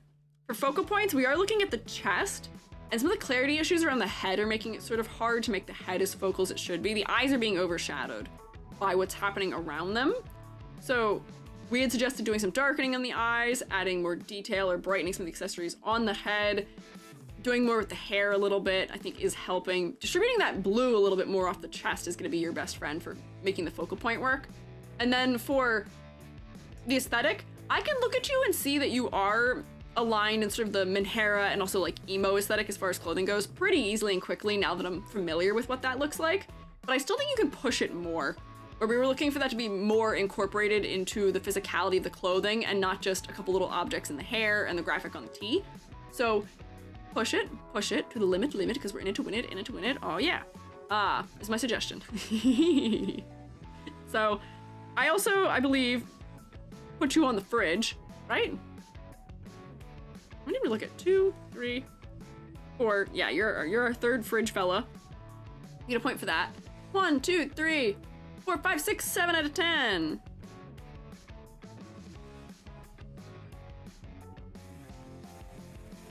Good work. We get a round of applause for Mika, please. Ladder God Summon, hang on now. Don't set up. No, I don't think we need a Ladder God Summon right this second. I'm okay. Hang on, what's going on? What are we answering? Oh, how would I do coloring for a model? I want a mostly brown outfit, but it's different because he has slightly darker skin and brown hair. Honestly, it's gonna have to do with rendering a lot, but if you were to render just like the bottom edge of the hair as being brighter, you just need there to be enough contrast between whatever the hair color is and the skin tone. Might be a good opportunity to do like dip dyed style hair, or just making sure there's enough degrees of separation, even if the overall color of the hair and the skin are, you know, one value, even if they are the same value even, just make sure that where they're touching each other isn't the same value. One's darker, one's lighter. Make sure that one is warmer or cooler. Those are usually the things we use to differentiate in that capacity. About some small stitch patterns on the socks, just let it look cool. That could potentially also be a good idea. There's the little bit of, like, there's hearts and stuff there, so we could do like embroidered stuff if we wanted to on the socks. Or something that might add a little bit of interest. Distribute the blue just a little bit, potentially. I see. I'm going to move us to the next one so you guys can look. I'll read it to you, but then the direct result of me being good about drinking while I was live is that I might need to use the little shrooms. I might have to go, as Yam said, powder my nose. So let me read this to you and then I will be right back, but you need to all be good, okay? So this is Leo. Any pronouns? Soul _. I'm a vampire leopard. I'm a lazy tomboy that secretly loves cute things. I feel like my colors and clothes are missing something to attract people, but I can't put my finger on it. Is there something I'm not seeing? So, I will let you all ponder that one, and I will put the BRB, I'll make Gary bounce around the screen a little bit for you there. Or not. There it is. It took it a second. I will be right back in like less than 5 minutes, probably closer to like 3. Be good for the mods, be good for the substitute teachers, okay? They will give me a report when I return. No fires, no chanting. Don't torture my body while I'm away from it also, please, I beg.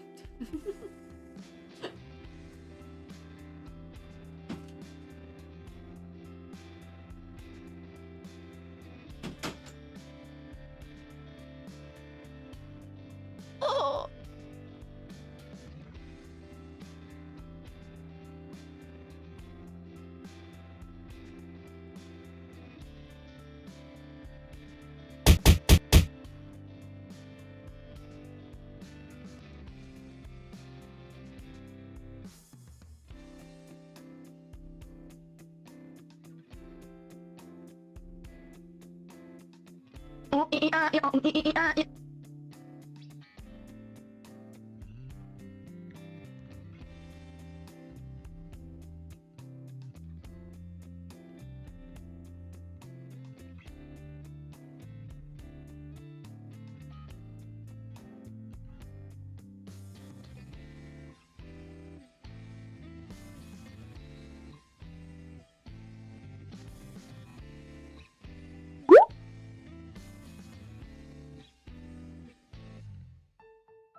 I'm back. Were you good? Everyone going to the what? No, Selma, I see you saying that. No. No advertising in my absence. They were not? What were they? Were they good, Odge? Unefficient. Rowdy, why are you a part of it now? What happened? They're more chaotic than ever. Of course they were. YouTube was very good and pleasant and chill. I can see that because YouTube chat didn't really move very far. What were you guys doing? Chat were angels. I don't think I believe you. Odge, Amber. Odge and Amber actually both said the opposite. We only had to execute 3 scrooms. Only execute 3 is a crazy sentence. I think you saying to be good and such meant not. Oh, did I accidentally remind them to not be good? Having a snack? Oh, popsicle, nice. Did nothing? Huh? Thy parent, I tasted cement whilst you were gone. Okay, that's fine. Gary, I guess, went out the door and licked the concrete of the sidewalk in my absence, which is fine. Lots of crimes on this day. Happy Monday! We can't do the redeems. I don't think they're being chaotic via just redeems. I think they're being chaotic via trying to solicit people to join their organizations that should not have members in the first place. Also encouraging crime, apparently, which you guys could do. And I'm glad that you haven't. I'm proud of you, YouTube showmates, that you have not encouraged crime. Anyways, oh, I should make Gary stop bouncing around the screen. Don't you love how I don't really have, like, a BRB screen? I never BRB. Not never. Very infrequently BRB. And if I am, it's less than, like, 5 minutes. So I just put my little thing up that bounces all over. And I'm not gone for very long. I mean, yeah, it works, but I just never made another thing for it. It just has been this way forever. No, we just encourage concrete consumption. You encourage other things than that. YouTube could have done fire emojis. That's true. They have done that before. They have lit my classroom on fire. Which I do appreciate that they haven't this time. Good luck in class, Blackest. Put us back in the home screen for that time. I guess I could. Episode of Shroom State Law and Order. Yeah, we are rooting out the fellows who are disobeying the law. Let me drink a little bit of hot chalky and then we will go to this design. A fire extinguisher? Oh, that's good. Thank you, Amber. I'm glad you're ready. I have a fire extinguisher out in the hallway.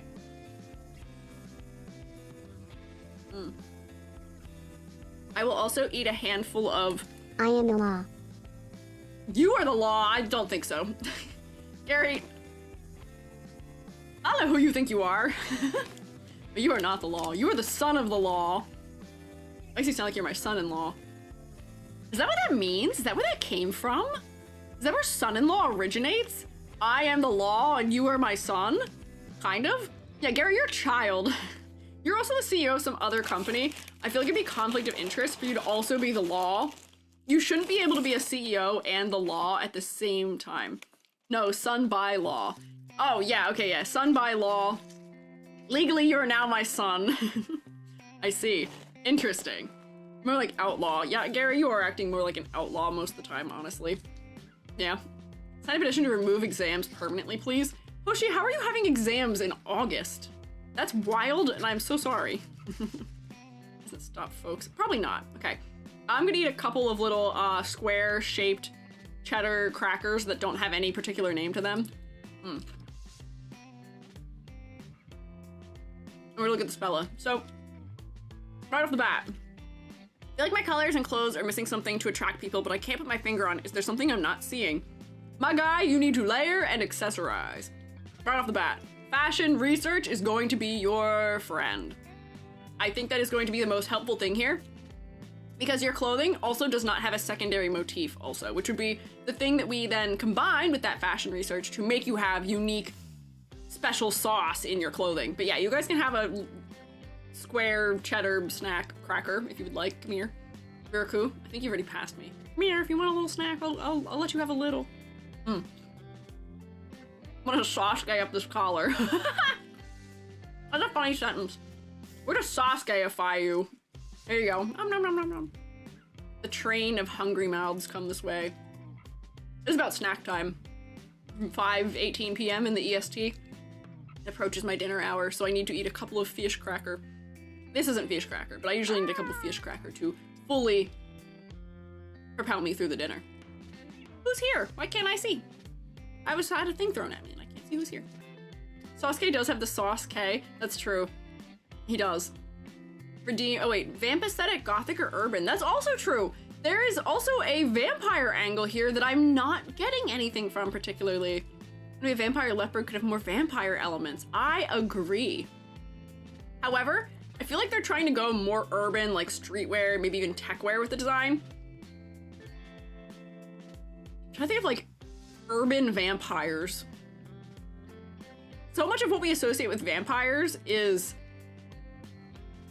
much more frilly, like the poet style blouses, or like cravats, or like the big jackets with coattails, or the cloak, or bat wings and stuff like that.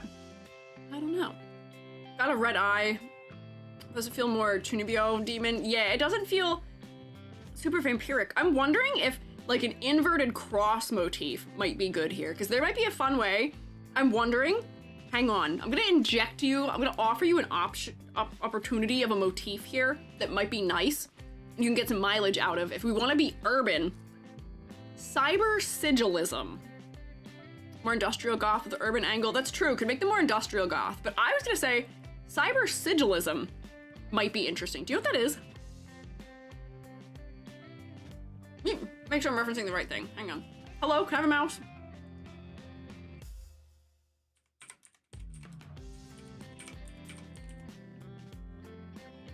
I think that's what I want.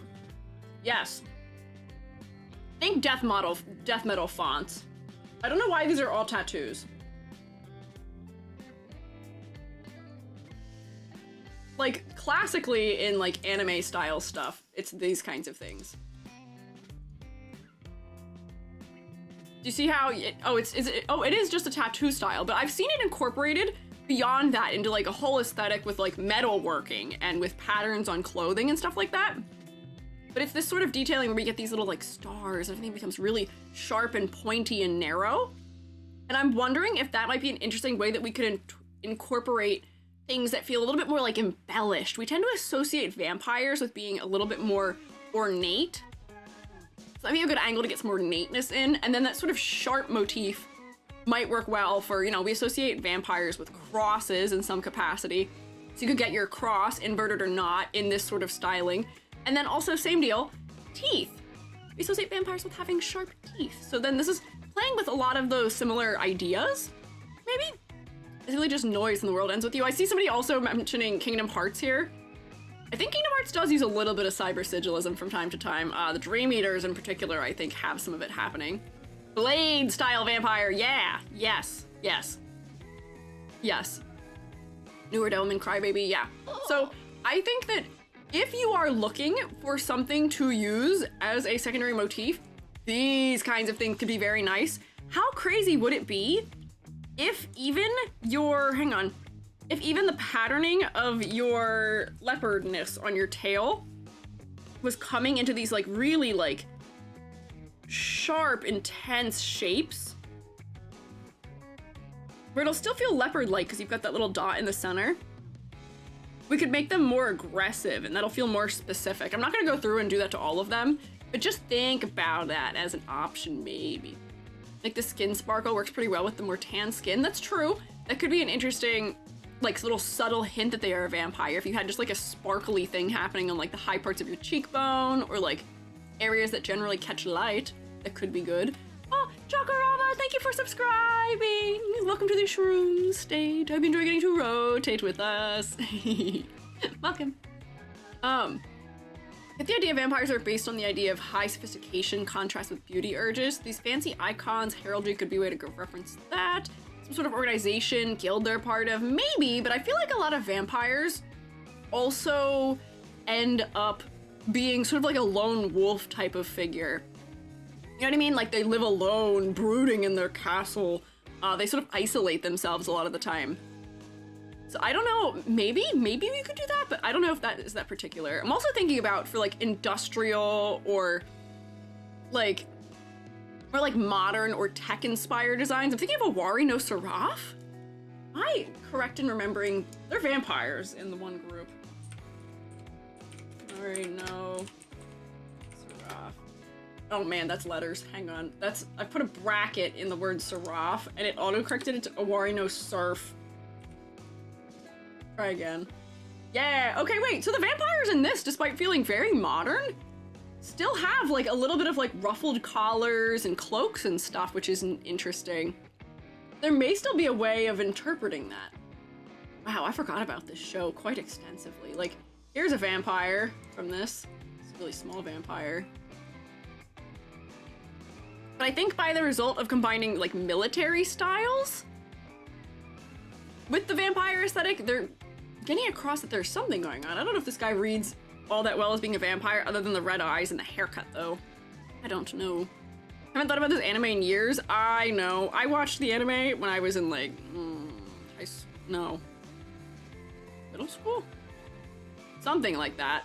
And was heartbroken by the amount of gay baiting they were doing. With the main characters, and then I gave up. I was like, I don't want anything to do with this anymore. I've had enough. But yeah, I think as far as making the characters read as vampires, the clothing being sort of light and ethereal is probably helping with that. They are still a little bit flowy in their fabrics. Ornate. Also, oh, the one guy is very vampire-esque. His hair's kind of long. I feel like long hair might be a good opportunity. The amount of what? If I remember correctly about that show, the two main characters were like very. They were trying to make you think the characters were in love with each other just a little bit.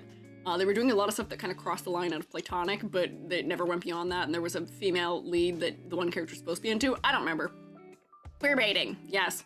Modern by adding a coat on the shoulders, the tail collar to keep as a cape, maybe. You can say that, but Gary is now going to say it. Queerbaiting. Nice, Gary. Bringing up that cast, oldening us somehow. Yeah. Anyways, point of what I'm saying is I am not in your mind, so I don't know exactly what you would want to add to this. I don't know what aesthetic in particular you would be most interested in pushing this in the direction of, but all I can really say looking at you right now is more. More layering, more accessories. The word queer baiting is continuing to be flagged by the bot. Why is queer baiting flagged by bot? That's a good question, Gary. I don't know. Answering the question of how to make a modern vampire relies on defining what makes a modern vampire. Yeah. I mean, we have to kind of go to the root of what we associate a vampire with here in the first place. Like, the shorthand for vampire, teeth, usually. We associate vampires with being a little bit more ornate in their outfit. They're sophisticated. They are creatures of the night. These kinds of things tend to help somebody read as being a vampire. There's also a level of ethereality to vampires. We tend to associate vampires with having longer hair, formal wear. For some reason, money, richer. I guess having a long time to get that dough would mean they would be richer, perhaps. Those things tend to be associated with a vampire, but at the same time, a modern vampire may not be into flaunting that. How to do clothes for a tomboy?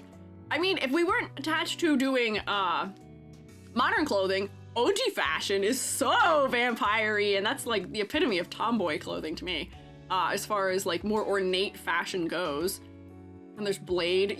Blade I think is totally different as far as vampires go. New wave 80s. Yeah, I feel like what we'll have to do here is just provide a plethora of suggestions. There's not really much sense in executing them here because there's so much that could be suggested, and a lot of it, because we're just sort of picking things ourselves, may not be especially helpful. But generally, pick a design motif, which is what the cyber sigilism was. Pick something you can use to guide your shape language, perhaps. That way you get that repetition across all the elements. And then also maybe pick a couple more accessories, make a Pinterest board even of clothing items, or like look at how people layer clothing. Look at if there's any things that vampires wear that you think would be fun to add to this. It could be interesting also. The hand, I think, is pushing us in the right direction, but that is reading just more generally demon. I'm wondering if these were boots, if you had... These are like maybe goofy suggestions, but like something as simple as if the side of your hair and this thing sticking up here were done in that like hair vent style. It'd be so simple. We tend to read that as being a little bit more sophisticated, or as being like slightly villainous when combined with white hair in a way that might help you properly read as being a vampire. I have to outline it because you're on a white background, which doesn't help. But then that might be good for your silhouette as well too. But like kind of simply, I feel like every single vampire that I'm actually looking at from Awareness Rough has this, has the hair vents. Why is that? I wonder.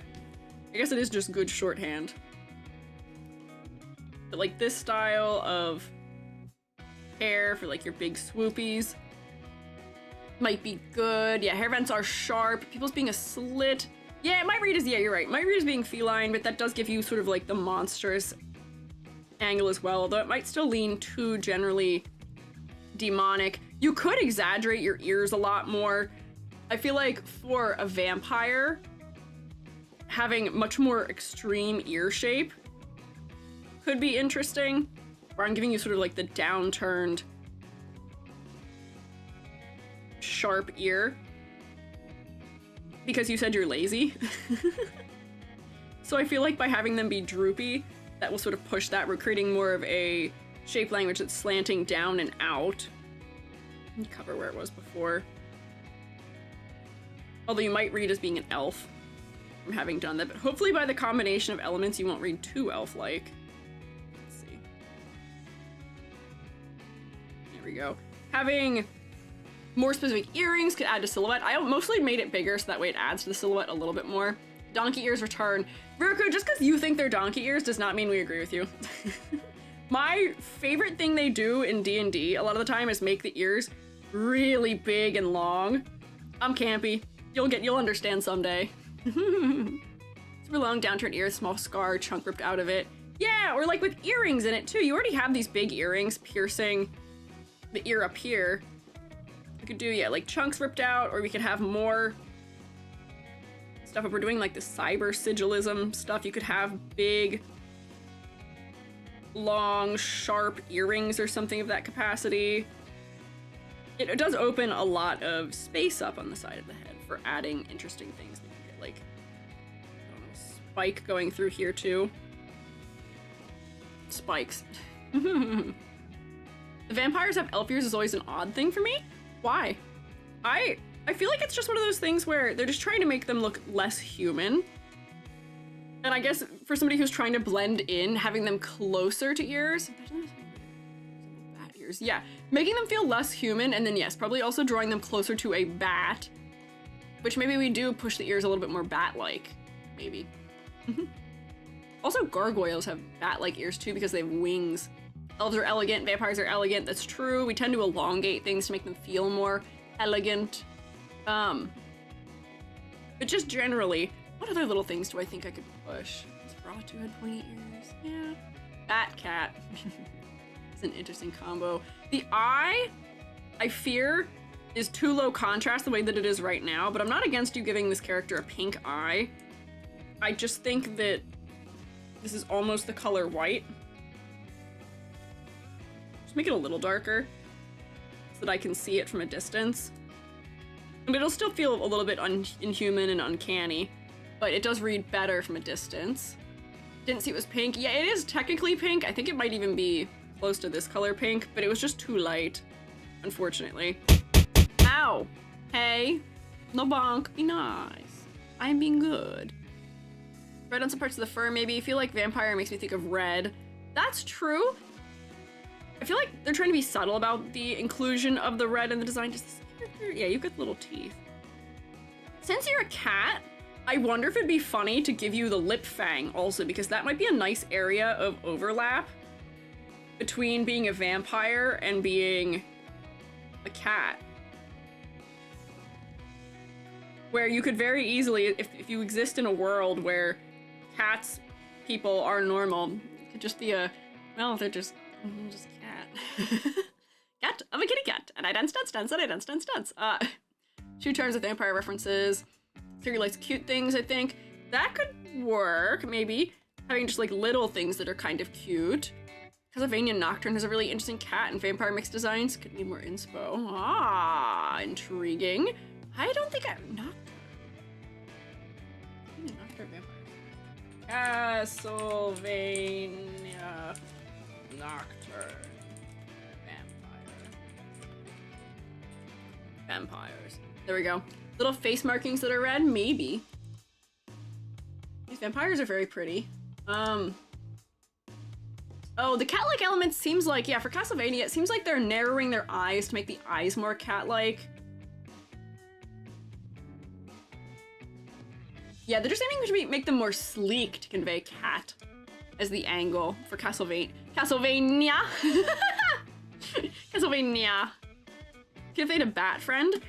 I'm wondering if there's subtle ways we could add sort of like the bat wing shape, because that does fit in with the cyber sigilism that I was suggesting too.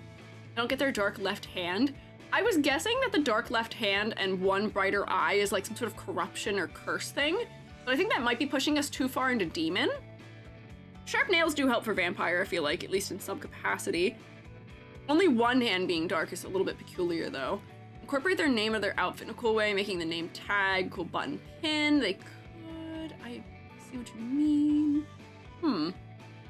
Yeah, vampires and demon are really similar in vibe. That's why we are sort of struggling with things existing within both languages.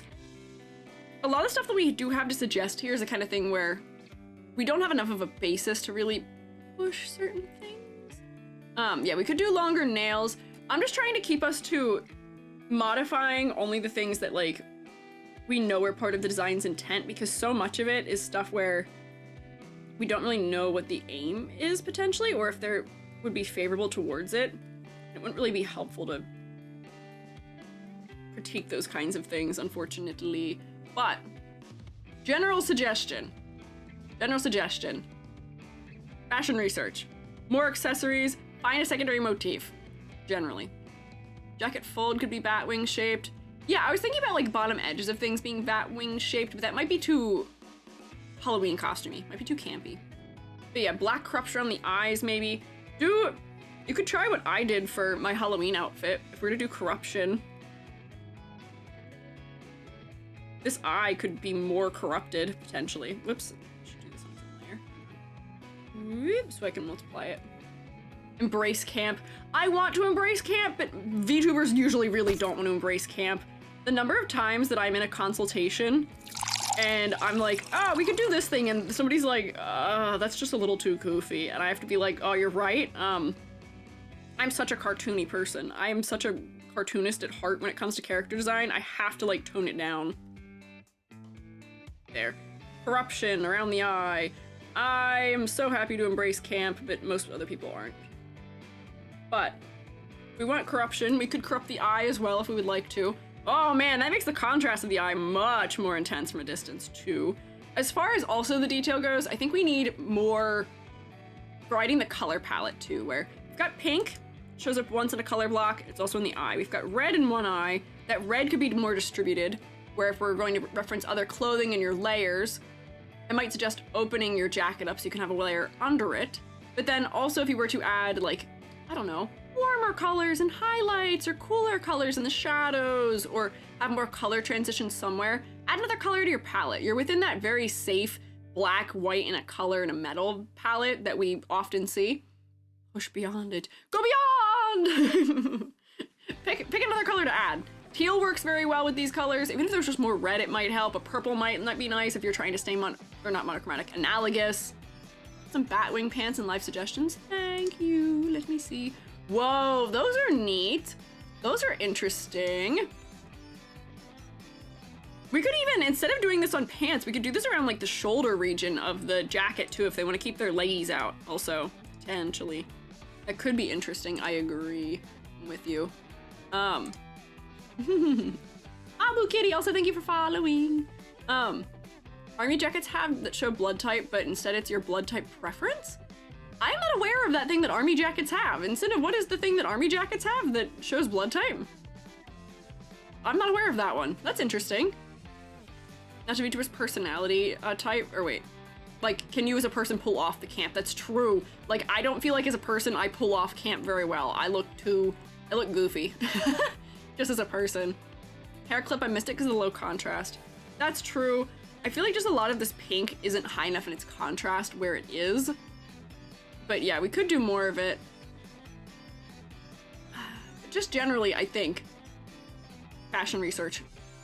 If you type into Pinterest or like any of like the fashion archives that I have in my Discord server, there are things that form the overlap between these two elements that we could be using. Probably a little more. Even if it's just going like, nope, not like that. Undo, try again.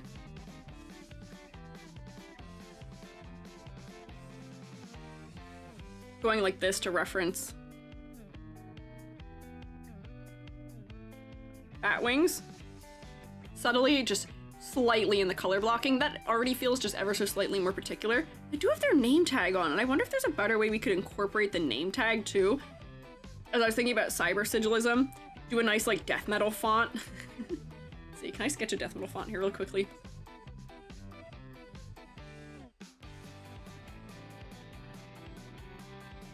Let's see.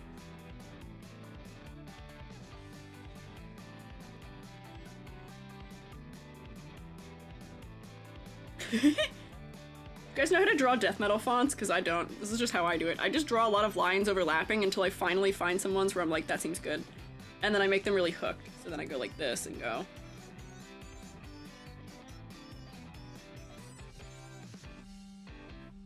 This is like the bundle of stick style. This isn't really the cyber sigilism style I was going for before, but... Hang on. Faster.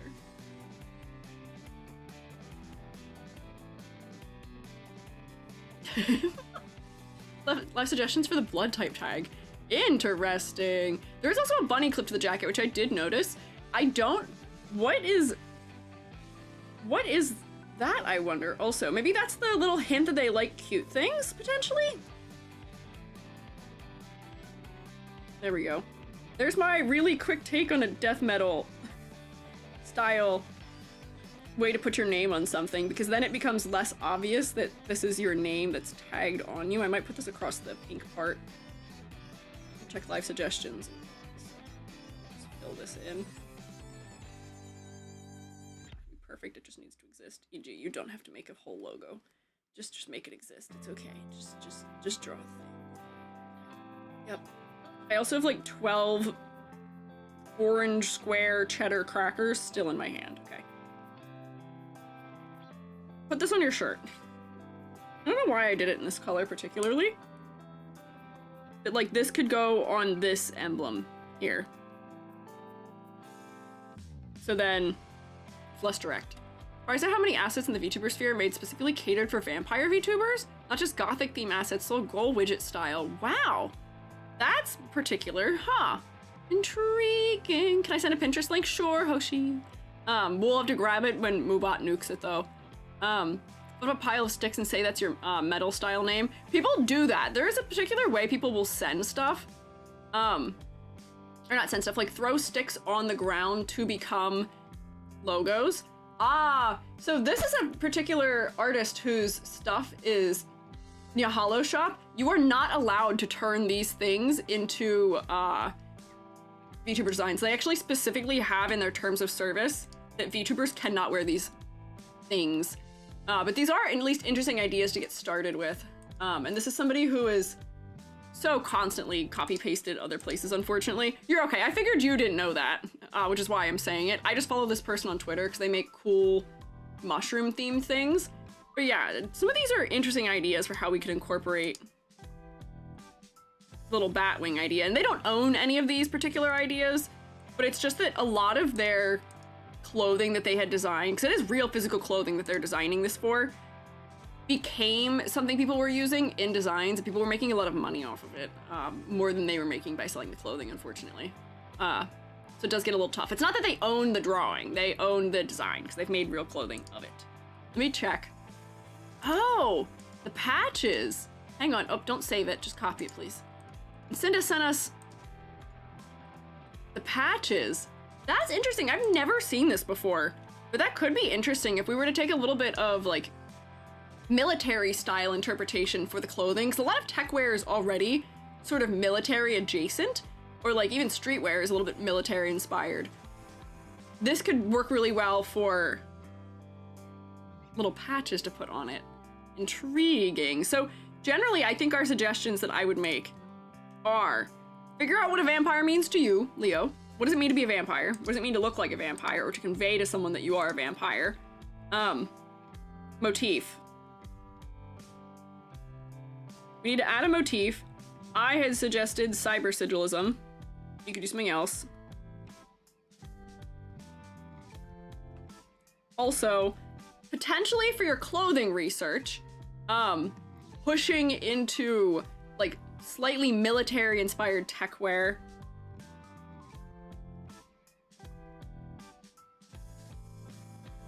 And then for the blood patches,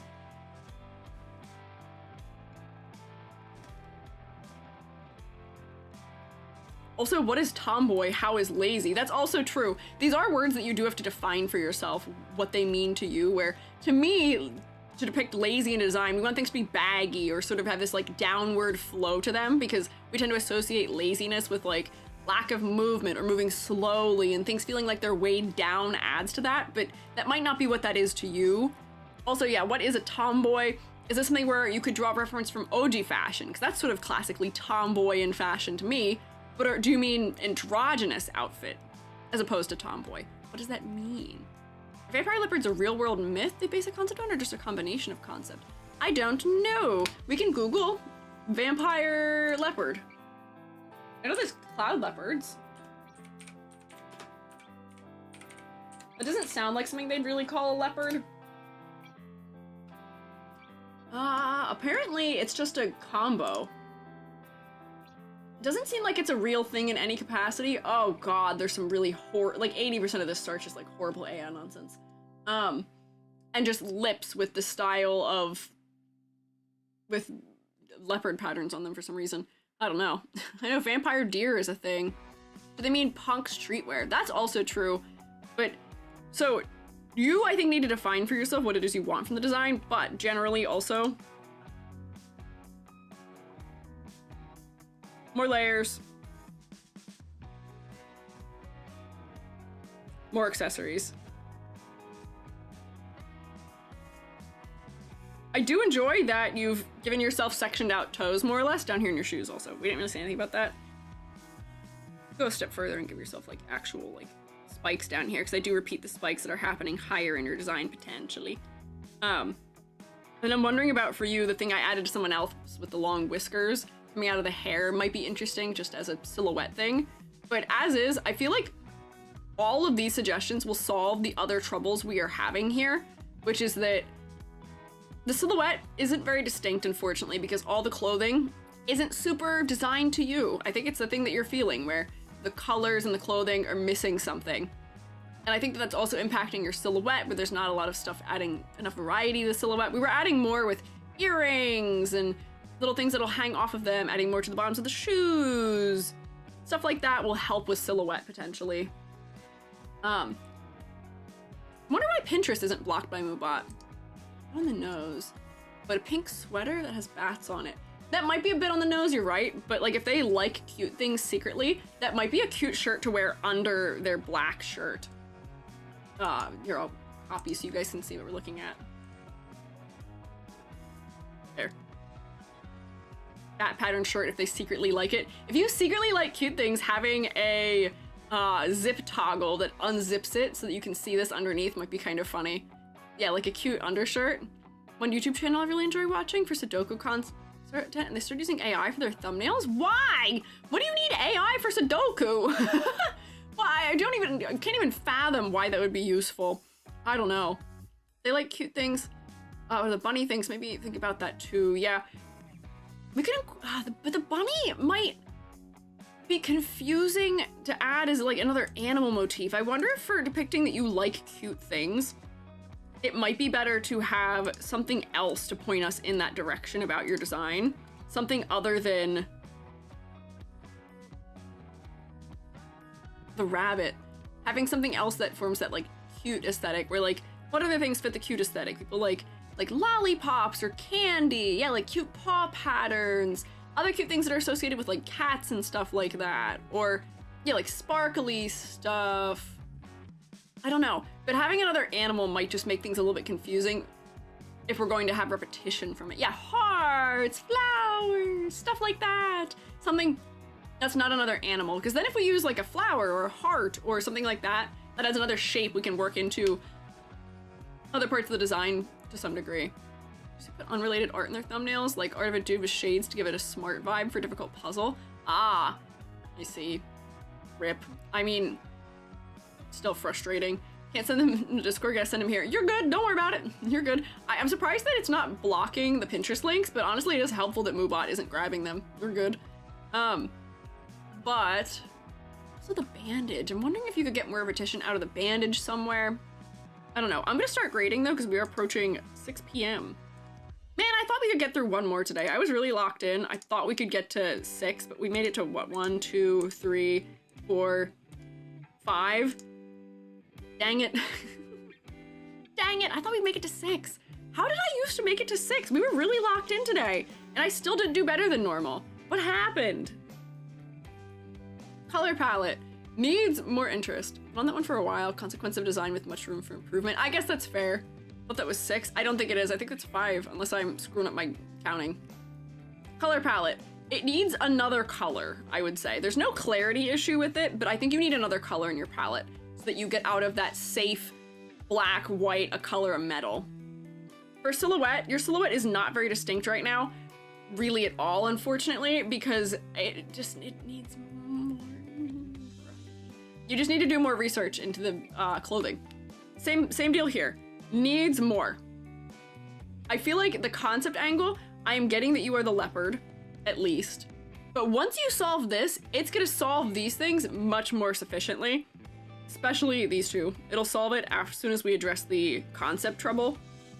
And then for focal points, I feel like your chest was the focal point, and I didn't really do anything to make that better, unfortunately.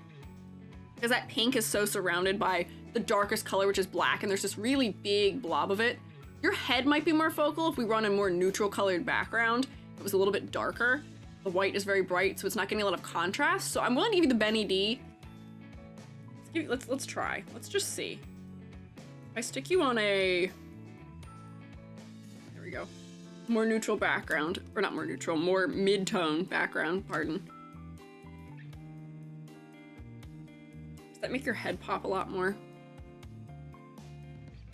Yeah. Head actually pops pretty decently on a darker background. So I might actually give you that for it. The center of the shirt is competing a lot, but it's not too bad. We are still looking at the head. Do you have any fashion blogs or resources that you particularly like? I do. I have a whole thread of them in the Discord, and I also have a whole thread of them on Twitter somewhere too, if I can find it. But if you go in the Discord, we have a like resources channel where if you look in there, maybe I can link directly to it. If you join the Discord, I can link you directly to it. Yeah, resource share, and then there is, let's see, how long ago did I edit that? It's been a minute. Design rubric. It's in here. Let me find it. That's a design Bible, which is nice. Nope, that's microserver stuff. Dress code. There's my rubric. Fashion research databases. Here it is. Copy link. There we go. Then I can send that in here so you can find it more easily. Weep. What? There you go. Found it. Thank you, Amber. Also, but there it is. If you would like to see it, there's a lot of stuff in there for it. So then here, what is this? 3, 4, 5 out of 10? I think so much of it is just that you just need to iterate more here. Solving the concept will solve just about everything else. Improvement to that category will boost all the other categories as well. But you got this. You got the groundwork for something interesting, and you do have multiple angles to your concept. You got it. Just in the wise words of the movie, jump in, push it, to the limit, live it. We're in it to win it, in it to win it. Oh yeah. I can't clap because I'm still holding like 9 to 12 orange crackers. Hit the back of my hand. These are gonna be like mildly soggy crackers from my hand sweating. Delicious. Extra salt. Did you eat? I know, I'm so bad about it. Why do I do this? I do this like every stream where I'll pick up and hold like fish crackers or orange square cheddar crackers and hold them in my hand, and I'll just hold them for like an hour. Which is why usually I do the bit of feeding you guys, so then while you guys are all typing your little things of that, I can be going and like sticking them in your mouth too, but I will stretch though. So, if we had a quick one, I might speedrun, but unfortunately, I do want to be able to spend the proper amount of time on our final fellows here. I did have 2 other designs prepped today that we'll get to it someday. I guess I'll probably start the next time we do a cat-based crit on them. YouTube did guess 5 properly as being how many I'd get through. Let's just check my count again. 1, 2, 3, so that's 4, because these are all the thumbnail fellows. 5. Dang it, I'm slipping. Why have I not been able to do 6? Someday we'll get our numbers back up. That's what I get for believing. No, don't say that! Continue believing in me! Believe in me that believes in you, that believes that we will one day do more than 4 or 5. Mad Buns included? Yeah, I did include Mad Buns. I don't know why I thought we were gonna get through more. I was so locked in, but it did not. How often do we do this? Every Monday. This is our classic every Monday situation. A lot of repetition here in the Shroom State. Things are very similar week to week here, but I like consistency, and I think a lot of you like consistency also. Be safe, only bet 4 or 5. That's so sad that is now the safe guess, because 6 used to be the safe guess. All I've done is get slower. Last took a lot of time out because a lot of possibilities. Oh yeah, probably. I would imagine. I also spent way too long drawing a death metal logo. I was like, let me just fully draft a death metal logo for the name Leo right here, right now. What should talk about? Yeah, it is. And it's one of those things where I don't ever want to rush just because I want to make sure everybody gets the time that they deserve. And some designs need more time for us to go through all the things and the possibilities and all the suggestions. Theories, the Shroommates have learned character design, they offer more suggestions, thus AG tests those suggestions. That's probably also true. I bet you guys are making more suggestions and more like helpful and like viable suggestions as time goes on. You guys are learning more, so therefore there's more to try. And I do tend to try like everything you guys suggest to some degree. Because you never know unless we try. That's a very good, astute observation there, Amber. I agree with that. Do you understand CapCut? Oh, the editing program? Vaguely, not completely. Did you guys get bingo? Let's see. I don't think I updated my bingo for the last couple ones, but I did have a wrong layer, Kronk. Thank you for the ladder also. Oh, I forgot the ladder test. I'll give you that one for this one. I did completely forget the ladder test on this one. Did we have no mismatched socks today? That's crazy.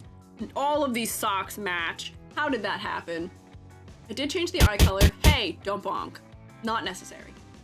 Got bingo. I'm proud of you, Edward. I'm happy for you. I'm excited for you. God, I wish that was me. God, I wish I was getting bingo. It's not a blob silhouette, but it's not an especially strong one. I probably said bear with me. I'm gonna make an educated guess. I did use a color layer. Are all these characters wearing shoes? I think they are. All wearing shoes, okay. This one I would say is symmetrical. No aquatic theme, no such socks, no food theme. We did reference Miku because we were talking about Twin Tails. Oh, what is this nightmare? I'm always one away in like multiple directions. Look at this. No chibi. If we had big shoes, that would have gotten me a bingo. Royalty concept and hoodie would have helped for bingo. Man. I'll never get bingo. It like never happens. Yeah, I don't count any of the things we saw today as mismatched socks.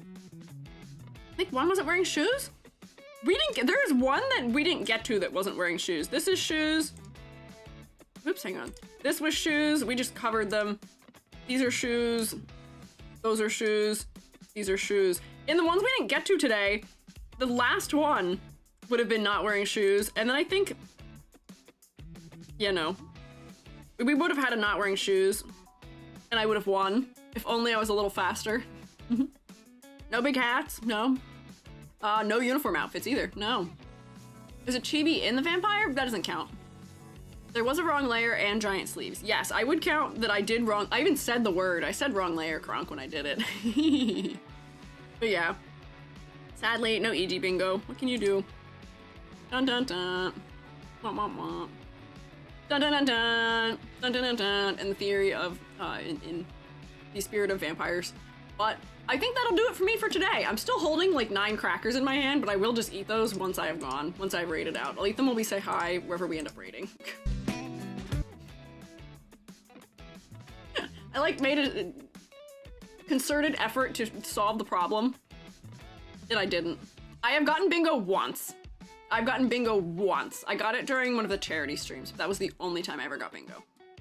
So, YouTube, bye! I'll see you guys on Thursday for looking at Limbus Company characters. Thank you guys for coming here today. Stream you later. Bye, YouTube. Bye.